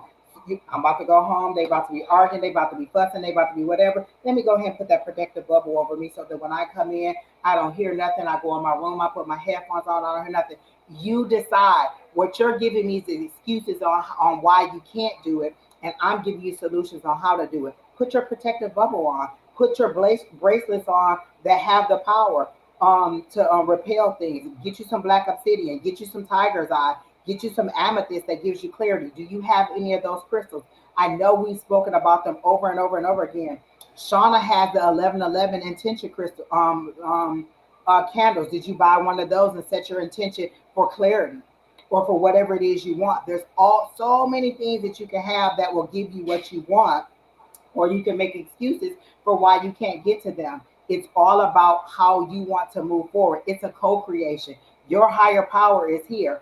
You can just say, can you block out all the noise? Can you remove all the people from me that I don't need? When the full moon comes, why don't you set your intention to remove all the people that no longer serve me? But the problem is when they start removing those people, you want to draw them back in. Oh, my relationship with my dad isn't what they want to be. Maybe I'm separating you from him for a while so that you can get your footing and get your understanding. But you're like, oh no, we're supposed to be a family. I need to talk to them every day, every single, and make sure my relationship is right. No, you don't. Sometimes you need the separation until you can get your head clear, and then you can come back in your own strength and power and say, you know what, that's just not what I believe, and we don't have to agree. We can disagree on that and keep on moving forward. So you ask them to remove all the people that no longer serve you or that are causing you confusion, and let them go. Don't keep trying to hold on to them. Let them go. Stop asking for readings on people who don't want to be in your life, who don't want to listen to you, who don't want to communicate with you, who don't want to help you to move forward. Stop asking to rebuild those relationships. Let them go. And then you can move forward in your own power and ability. So that's what I have for you.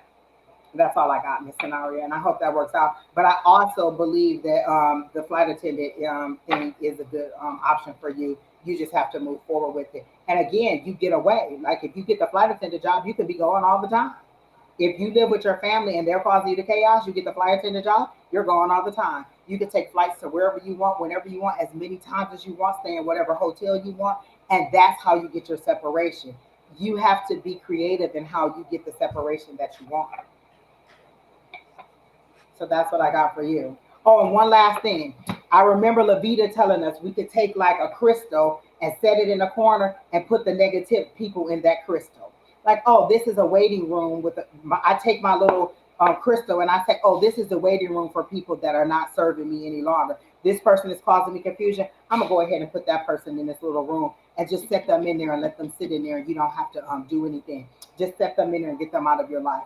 Oh, this person is causing me confusion. Let me set them in there. That was the most powerful thing Levita said to me. And I thought, oh, I could just take a crystal and put somebody in that crystal and get them off of my back and I don't have to deal with them no more. Try that. If you have crystals, just be like, oh, okay, this person's causing me confusion. Let me put them in this crystal and get them off my back. So And there you go. since Scenario talked about her dog, I'll plug mine. This is my little baby, my little baby. If it there you go. She's so cute. She's so cute. Her name is Ghost. So we adopted her on Sunday I think it was. Yeah. Anyway, yeah. So she's a female husky, 12 weeks old, and she was with Puppy Love. It's a puppy rescue, and I fell in love with her. I said no more dogs, period, and I broke my rule. She broke my heart, and she's like she stole it. So, and she's ornery, but she's good. I love her. So next is what we had Trotter first, right? Wasn't it Trotter first, or what Mhm. happened there? I like Kelly Dick. She said it's like putting them in the Beetlejuice waiting room. You know, Beetlejuice is one of my favorite movies, Don. I love it. Don gave me a Beetlejuice shirt. I love it to death. I don't even wear it that much because I don't want it to fade too much. I love it. And I cannot wait for Beetlejuice 2. It's coming. Hmm. All right, Miss Gladys, do you see? Gladys, I felt really good energy when I read this. I think that yes, it's your turn, and yes, it'll happen. However, Gladys, don't be so desperate. Don't be thirsty. Don't be thirsty because it's not pretty.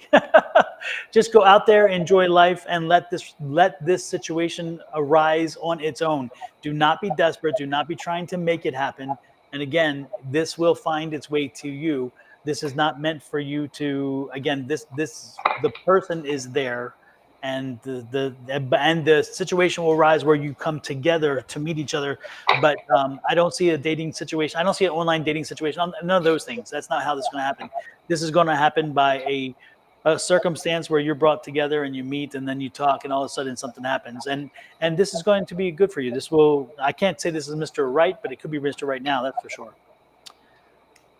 That's about all I Well, got. I'm not really getting anything on that. The only card that I got was the King of Cups, so I feel like that's you. That's that cup of love coming in from a emotionally stable guy. So I'm gonna go with what Don said. I feel like it's Mhm. gonna be an emotionally stable guy who's Yep. not going to use you or try to dump all of his emotional baggage on you and Yep. bring you down. So And again, be mindful and not desperate.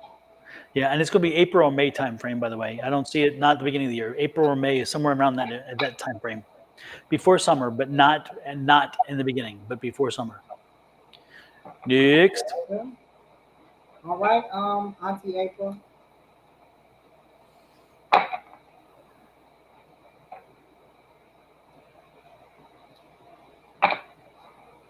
Um, That's funny that you say that because when I see that Auntie April, they show me somebody sledding down a hill and the sled is going this way and this way and this way and this way. And so it's like there's a path A and there's a path B and you're doing like this. You're going back and forth between should I go this way, should I go that way, should I go this way, should I go this way? And you're hoping that when you crash at the bottom, whichever one it takes you to, that's the one that you'll pick. And so what I am hearing them say, what do you love to do? Of the two, if you had to wake up every single morning and do that, well, which one would you love to do? Which one will bring you more joy financially, emotionally, time wise? Which will give you a better balance and quality of life? Which one will give you a better financial future? So all of those things are the things you're weighing. They're saying if you could wake up tomorrow, if I could wave this magic wand and give you one of those jobs, which one would it be? You don't get no chance to you don't get no chance to think about. Just boom, which one would you like to do? I know what I want to do. I want to do this every single day. I want to do it on stage and I want to do it with an audience and I want to do it in a comical way, but I also want it to be in a healing way. There's other things that I want to do too, but that's the main thing that I want to do every single day because I love this. I love doing readings. And somebody else was like, I can tell that you love doing it. I can see the passion in it. I love doing this. So what is it that every single day you could do? One of the things I remember from watching that movie with Whoopi Goldberg, where she's the singer lady. Kina, what is it? Shoot, she's the teacher. She's the nun. Um, uh, Sister Act. Sister Act. In Sister Act, she told the one girl, if you want to be, she says, if you want to be, she says, if you wake up every single morning and all you can think about is writing, then be a writer. You know what I'm saying? If that's all you can think about every single day is being a writer. So out of the choices that you have, which one brings you more joy? Like you seem like you want somebody else to decide. So if it doesn't work out, you could be like, well, this is where fate took me. That's kind of how it worked out for me with moving to Arizona. I had three different options of states that I wanted to move in. I just knew I wanted to come to this side of the coast. I was from Michigan. I knew I wanted to come to the coast. So I applied for jobs in Texas.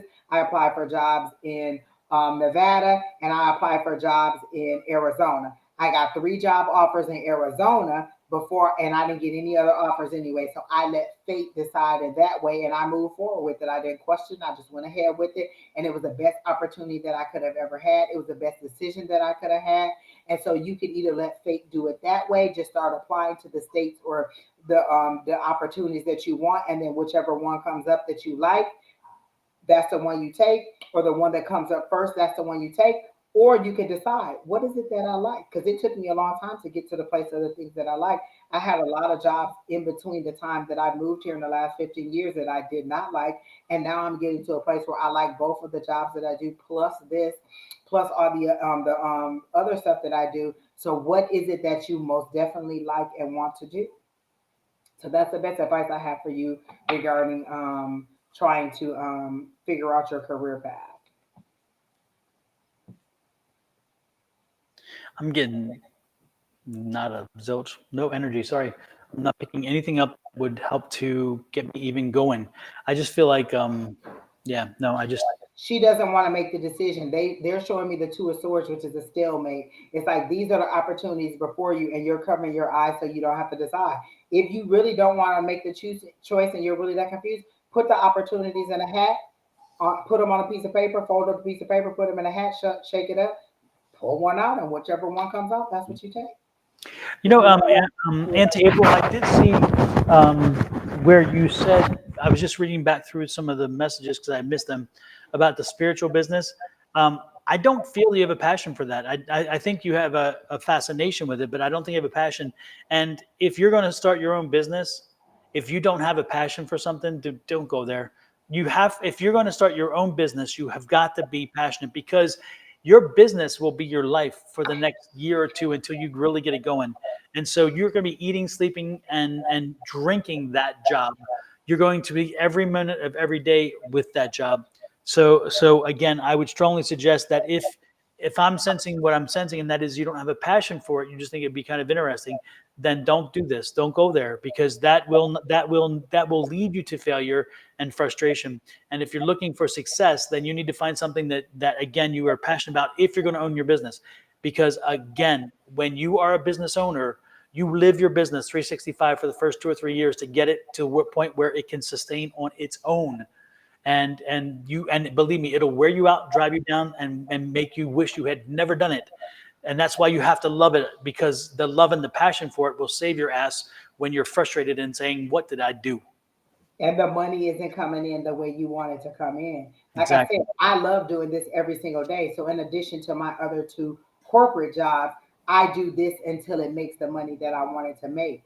If I don't have the passion for it, then I'm not going to make the money for it. Mhm. There's a lot of expenses that come in for this, like paying for Restream, buying new cards, paying for online subscriptions to Zoom and to other things. There's a lot of stuff that you have to pay for in order to get this business moving. And if the money isn't coming in the way you want to, or you put all your eggs in that basket of a spiritual business, then it doesn't move forward, you're going to be discouraged. Or if it's in addition to your other job, do you have the passion to do it? Because again, I work Monday through Friday at my one job. I work Thursday through Sunday at my second job, and then we do all this metaphysical stuff. Tuesday night is class. Wednesday night we're live.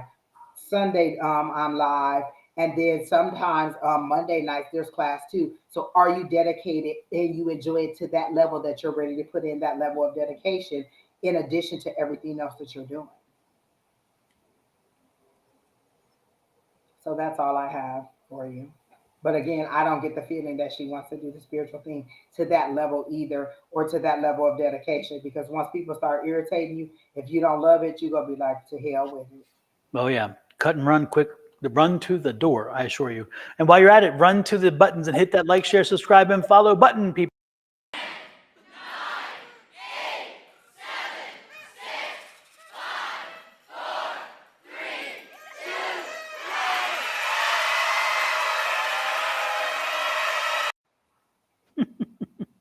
That's an oldie but goodie. The birthday's done. Say what? Did you do the birthday? Oh no, we can do that right now. If your birthday was last week, this week, or next week, or anytime soon, this one's for you. Happy birthday to ya. Happy birthday. Happy birthday to ya. Happy birthday. There you go. There you Okay. go. Seeing that lady's teeth fall out, I don't know why. That's just ridiculously funny to Isn't me. it?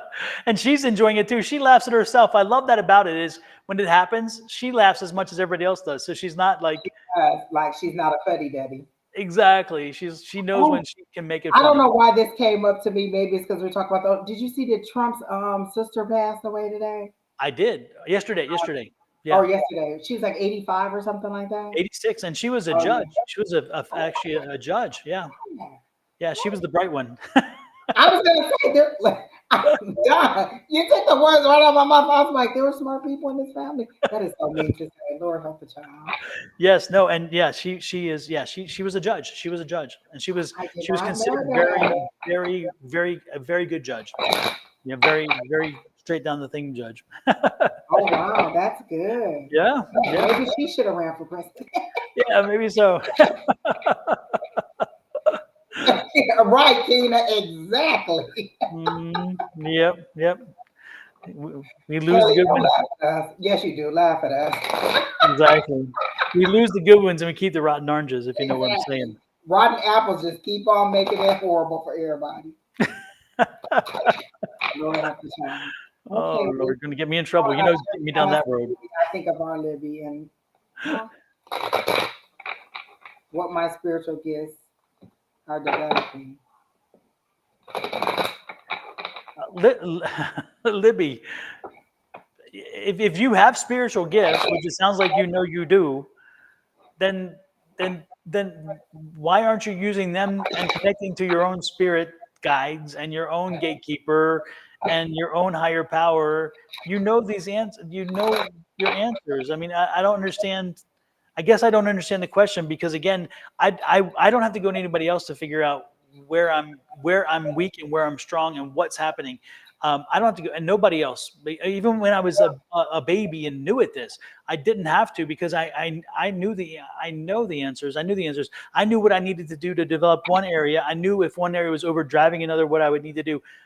So I guess I'm concerned about the question itself. It seems like she's asking us to be like, oh, can you tell me if I have the ability to see, if I have the ability to hear? Well, you would know that you would be able to hear spirit in your head. Like that's how I knew. Like I've been having visions since I was 5. I didn't know what they were, but I know that I knew that I was having visions. So that's how I know I can see. I've been having an imaginary friend or having conversations with God since I was a child. So I know that I can hear. I know I can communicate with my higher power. Don just knows when things come in. He just knows. He doesn't ask how I know where the information comes. I just know. So that's a knowing. Do you smell things that other people don't see? That's something that you could that you may have. Do you taste things? Do you feel emotions? The card that fell out was the Knight of Cups. Was it the Knight of Cups or the King of Cups? It was a Cups card. And so for me, they told me to ask you, do you feel empathic? Like, do you feel other emotions, or are you able to tell? Oh, I think this person is having a down day. Let me go ahead and buy them like a cupcake, or let me offer them a coffee. Like, I feel like you're very empathic, but you don't know how to develop that. You can come to class and that'll be a better indication of how to use them than asking us what they are. Like I would prefer you to come to our Tuesday night class, 6 p.m. Mountain Standard Time, private link. You would just go to Don's. May I ask where my career is going in finances instead? That was confusing. Well, no, it's not. We're just saying, like, if you come to Tuesday night class, then you can do some of the exercises and you can see what your abilities are. Like, you can understand, oh, I can see, I can hear, I can feel. I just feel like you're not practicing what it is. And so you're saying, oh, where are they developing to? Only you would know what they're developing to. How do I know that my skills are developing? I can see them progressing in my head. So you're wanting me to go to your guides and say, hey, can you tell me what it is that Libby knows how to do? And they're saying is she knows what it is. She can feel, she can see, she can hear, she can taste, she can touch. It's just basically your 5 senses. Which ones are you using to receive information? If you walk in a room and it feels a little bit off and you're like, it's a little tense in here. How did you know it was tense in here? Did you get a feeling? Like, did you get anxious? Did your body tense up? Did you feel anxious?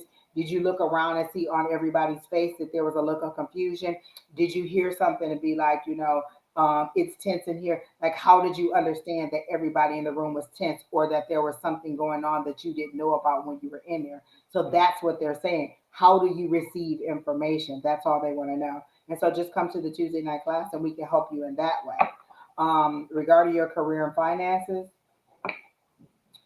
um, I'll have to try to tap into that.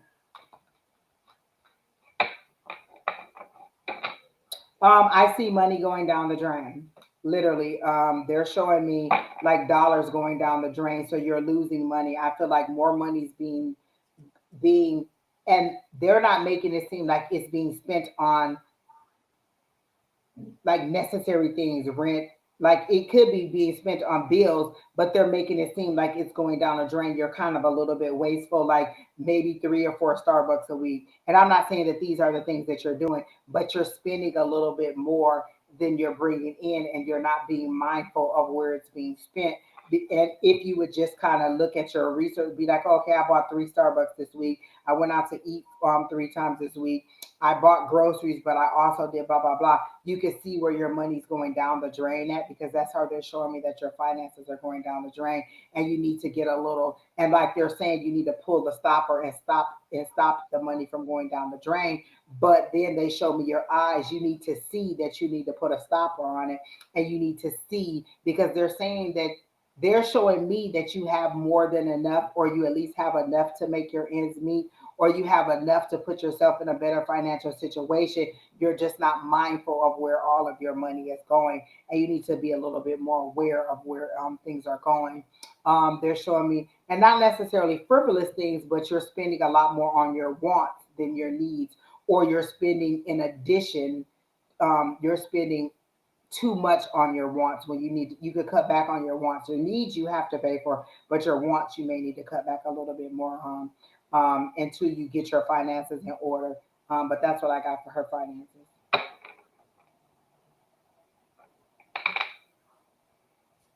May I ask where my career is going and finances instead? That was confusing.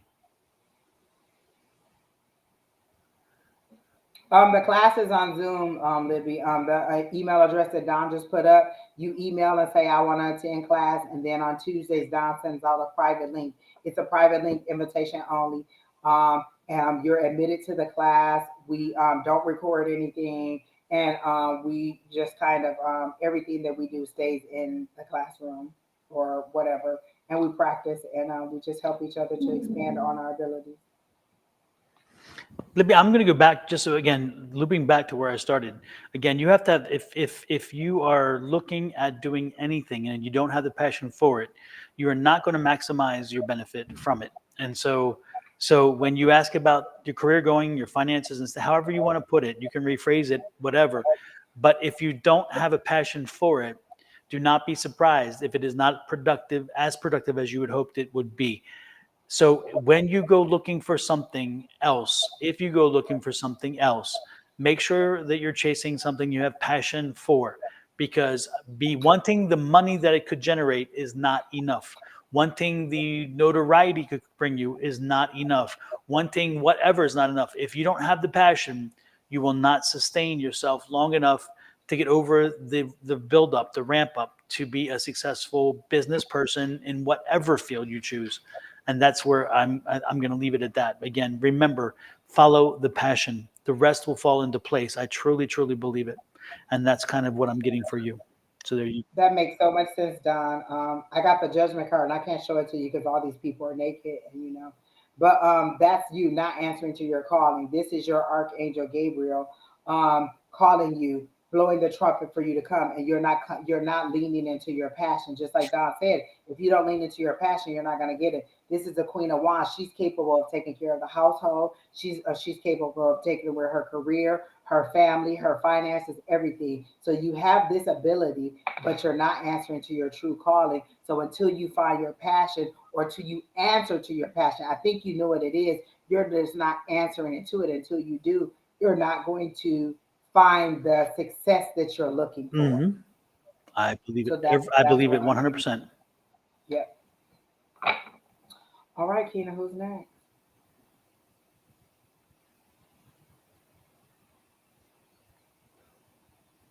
Come on, Keena, because we know you gonna be leaving in 20 minutes. We gotta get these done. There's about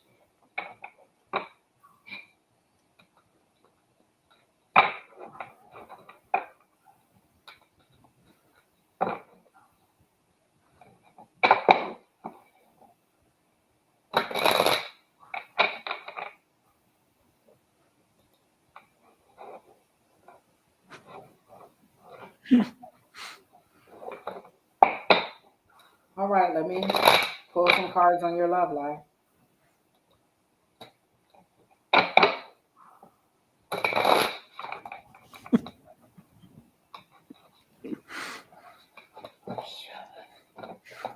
Keena, you made me drop all the cards. There you go, then now I gotta get a new deck because I can't reach those cards. So let me get a new deck. Dang it. Listen, private chat. If y'all knew what Keena be saying in the private chat. She probably did though.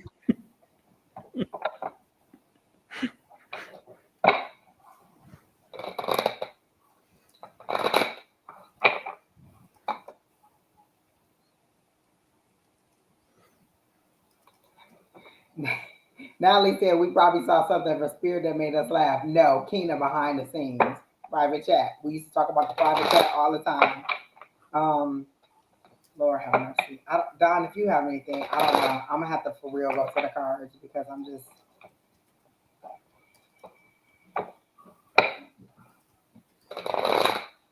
you know, how much I love a love reading.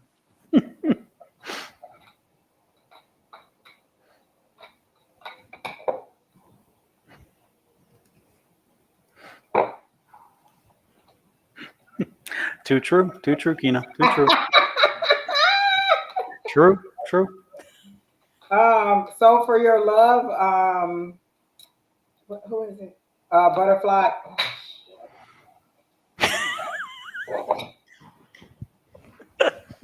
Yeah. Yeah. The Yeah. cards just laying on the floor. The one card that I did get was the Empress energy. And that for me, Empress is meaning you're in your sexuality. You're feeling good. You're attracted to other people. So people are attracted to you and thinking that you're desirable. Um, I literally heard the word Kevin may not be the exact. You know what? I'm just gonna go to the pendulum. That's easy, easy peasy. Um, um, I don't even know what question. Look, Lord, love is just out of control for me today. Um, what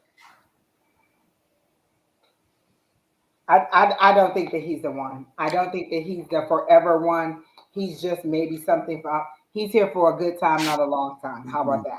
He is here for a, let's have a rendezvous or two. But I'm not here to build an encampment and have a long time ceremony with you. So again, you are desirable to others. You're feeling good about yourself. You think that you're attractive, so other people think that you're attractive. You're attracting people, so now you just have to set the intention to attract people who are on the same page or are going to give you a reciprocal love. So that's my thing that I say now. I want a reciprocal love. I don't just want to fall in love. I don't just want to, find a wham bam, thank you, man.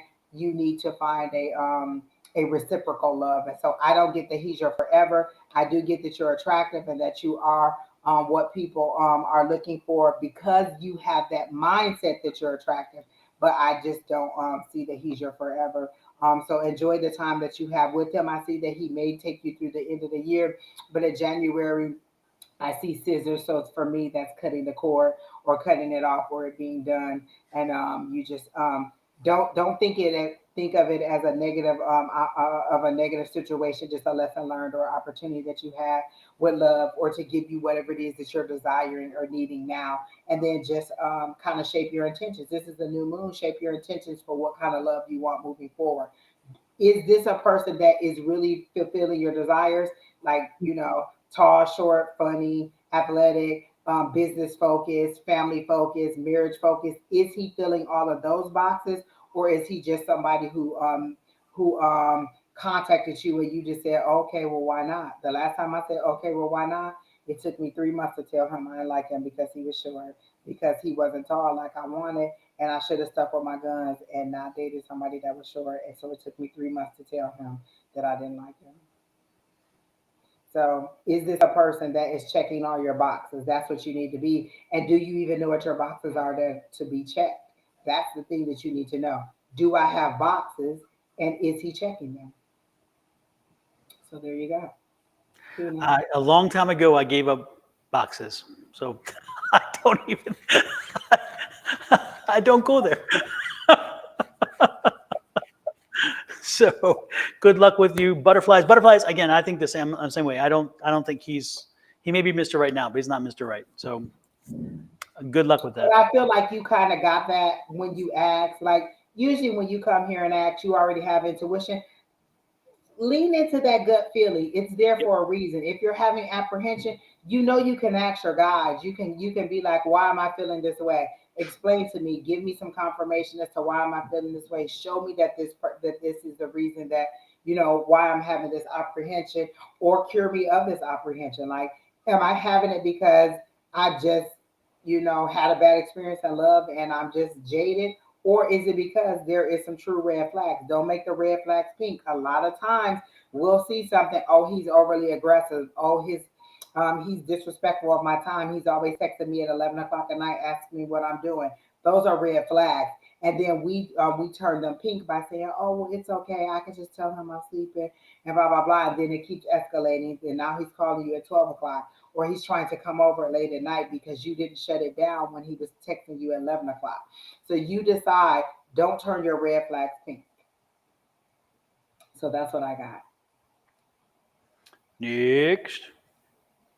All right, who's next?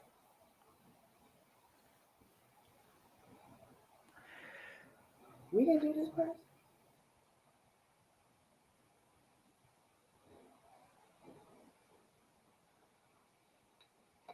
All right, King. Come in, Lord. Let me find another deck of cards because all of those cards are on the floor too. Lord of the child.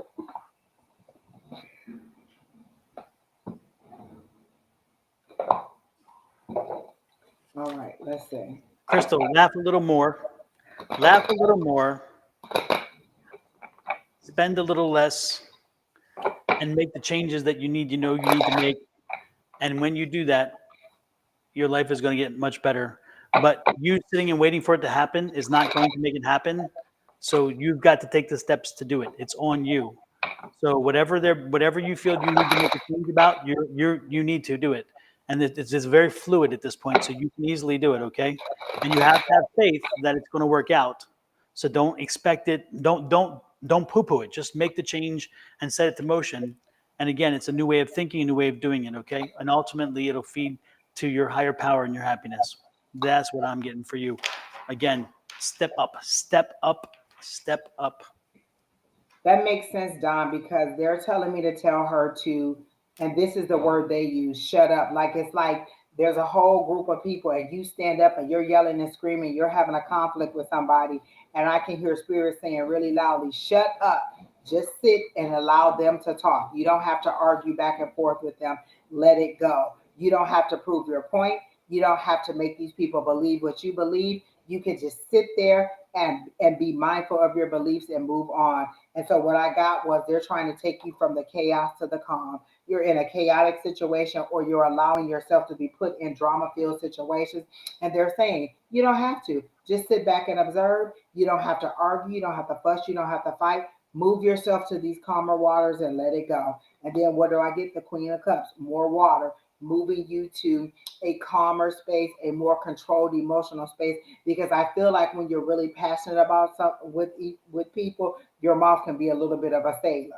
Like you can let it rip. You can tear somebody a new one. And what they're saying is just sit back. You don't always have to win the argument. You don't always have to yell and cuss and fuss. Get on that new mindset and just move back. I remember the Cosby Show when Eldon used to, or eight, whatever his name was, used to always get into an argument with the wife, and what was his advice to him? Just step back. When you're about to argue and she's fussing, just step back. Be quiet and step back and let her do whatever it is that she's gonna do. You don't have to argue, you don't have to fuss, you don't have to fight, and just let it go. Move forward. You don't have to control every situation. You can control your response to it. You can remove yourself from the situation, take on that new mindset. This ain't my drama. This is not the hill that I want to die on, and move forward. So that's what I got for you, Miss Crystal. I hope that helps you out. So Cheryl Ann, are you still here? And I swear to God, if it's a love reading, I'm just leaving. Exactly. You are in a chaotic situation. And literally, your guides were like, be quiet and just remove yourself from the situation. And actually, we just told somebody to put that protective armor on. You can do the same thing. You're going to be put into that chaotic environment. Imagine that little clear gold ball that we tell you about all the time and just stretch that over your whole body. Listen, I used to have to do it every single time until I learned how to just mentally do it. I would imagine that little clear ball and I would just stretch it over my head. I would pull it all the way down to my feet and then I would stretch it out over my whole body. And you block out everything that doesn't belong in there, all the negativity, all the chaos, all the arguing. And the only thing that's inside my bubble is my higher power, positivity, and me trusting that they are protecting me. So you put that protective bubble over you, and you allow it to just carry you through your day. Didn't we do Brittany Kittle, or we did Brianna? Didn't we do one of them? Oh, some other. Okay. And then that'll help you out. And also, again, we say it all the time, get a bracelet, black obsidian. That is my one thing. It'll repel so much negativity. People start falling out your life. You don't know what's going on. You be like, I ain't talked to sister such and such in so long. Sister such and such obviously was a source of drama and negativity. So this bracelet you got on is repelling her away. All right. So Cheryl Ann. Oh, we can't hear you now.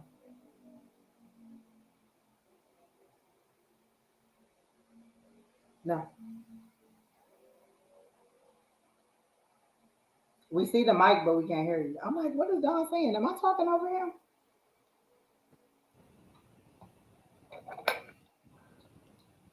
My mic is dying. Sorry, my battery's dying. Uh-oh, we're gonna hurry up. This is our last one. So I have no comment. Okay, so Miss Cheryl Ann, you would like some guidance. Some guidance on what? Like just in general? All right, that's what I'll give you. Usually when somebody says I want guidance, they have a specific thing in mind, like I want career guidance or love guidance or family guidance. But I'll just do it general for you. What is for Cheryl Ann's highest and greatest good?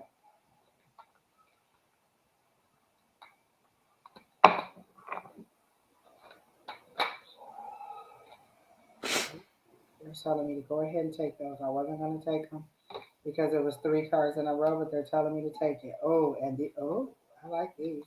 So the first card that came up is transition. Are you going through? So for transition, this is a death card, not meaning that somebody's going to die, but in the death card is transformation, like you're going through a spiritual transformation or or spiritual awakening or something that is changing for you spiritually. So are you starting to question like your belief systems or the things that you grew up learning or the things that you grew up as a child or just trying to want to explore things?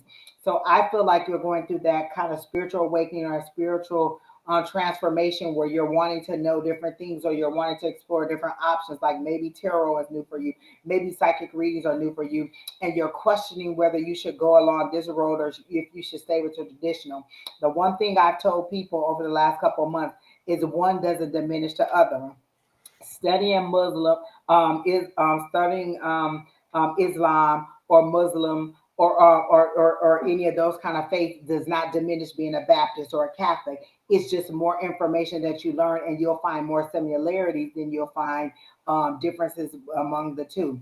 So studying Buddhism doesn't diminish, being doesn't diminish being Baptist or anything like that.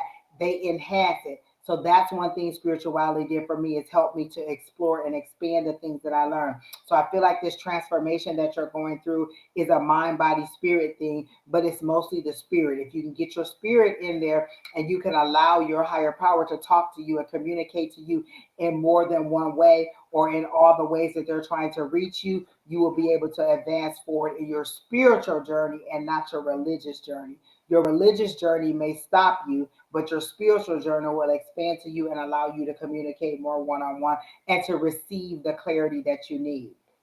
The second thing I got was the star card. For me, the star card, oh, she's naked. Lord, these little cards. The star card is that's that hoping, that wishing, like that's that ability to look out there and be like, I kind of wish and hope. That's you getting out there and hoping that things get better, or wishing upon a star, or setting your intentions out there. So you're going through this spiritual transformation. Now get your intentions out there so that your spiritual or your guides can help you to reach those things that you're hoping and wishing for.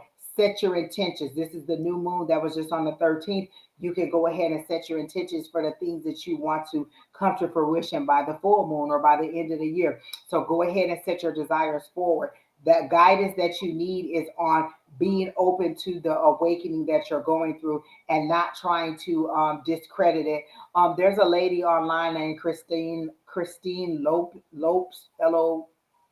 She's in my, if you're on my YouTube, she's in my list, and she explains all the different stages of awakening, like how all the things that you should experience. It's a very good video. If you go in there to her page, you can find it, and it'll help you to understand what stage you are in your awakening or in your spiritual exploration right now. The other thing I got was the Ten of Pentacles. So if you're setting your hopes and wishing and dreaming, the outcome is going to be good. This is abundance. This is good things coming in for you. This is that 10. This is that.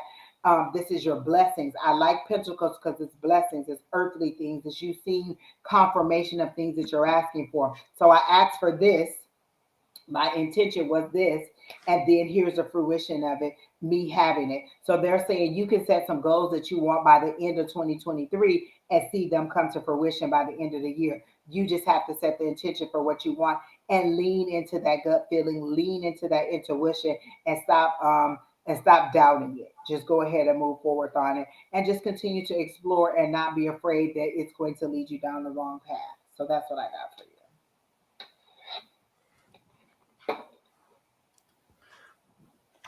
So that means we are done.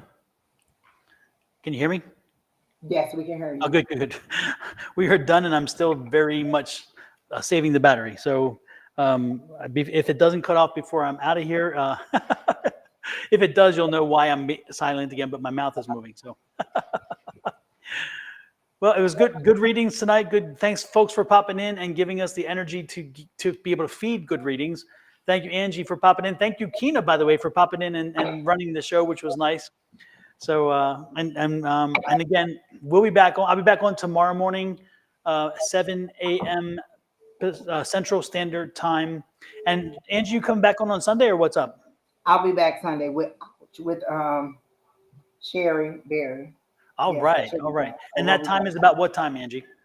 3 p.m. Mountain Standard Time. Nice, nice. Okay, very good. Oh, that's right. I just said mountain. I said Central, but it's Mountain Time now. We're on. Lord have mercy. 7 a.m. Mountain And Time. if you're subscribed, you don't have to worry about the time zone. You'll get the alerts anyway. So just go ahead and subscribe to all of us, and then you'll know. We Exactly. won't have to keep giving you time, because obviously we don't know. Listen, I'm not Father Time. I'm a psychic. I'm just not. I just can't keep up with the time. I hear you. I hear you. With that said, everybody, thanks again so much. We appreciate it. And yes, Linda, open up a restaurant. That would be wonderful. You'd be a great restaurant owner. You'd be the draw because people come in to talk all the time, and then they'll be ordering food as well, which is also a good And thing. So Linda be giving readings and everything. That woman that you with, I don't think you should have brought her to dinner.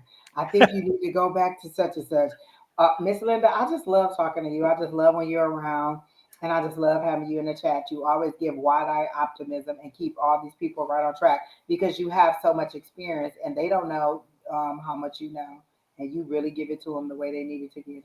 Like Patty LaBelle, you know. Exactly. Exactly. With that said, we're out of here again. Thanks, everybody. We appreciate it so very much. Let me see if I have a thing to get us out of here. I think we do. Yep, there we go. Then we'll see y'all later. Adios.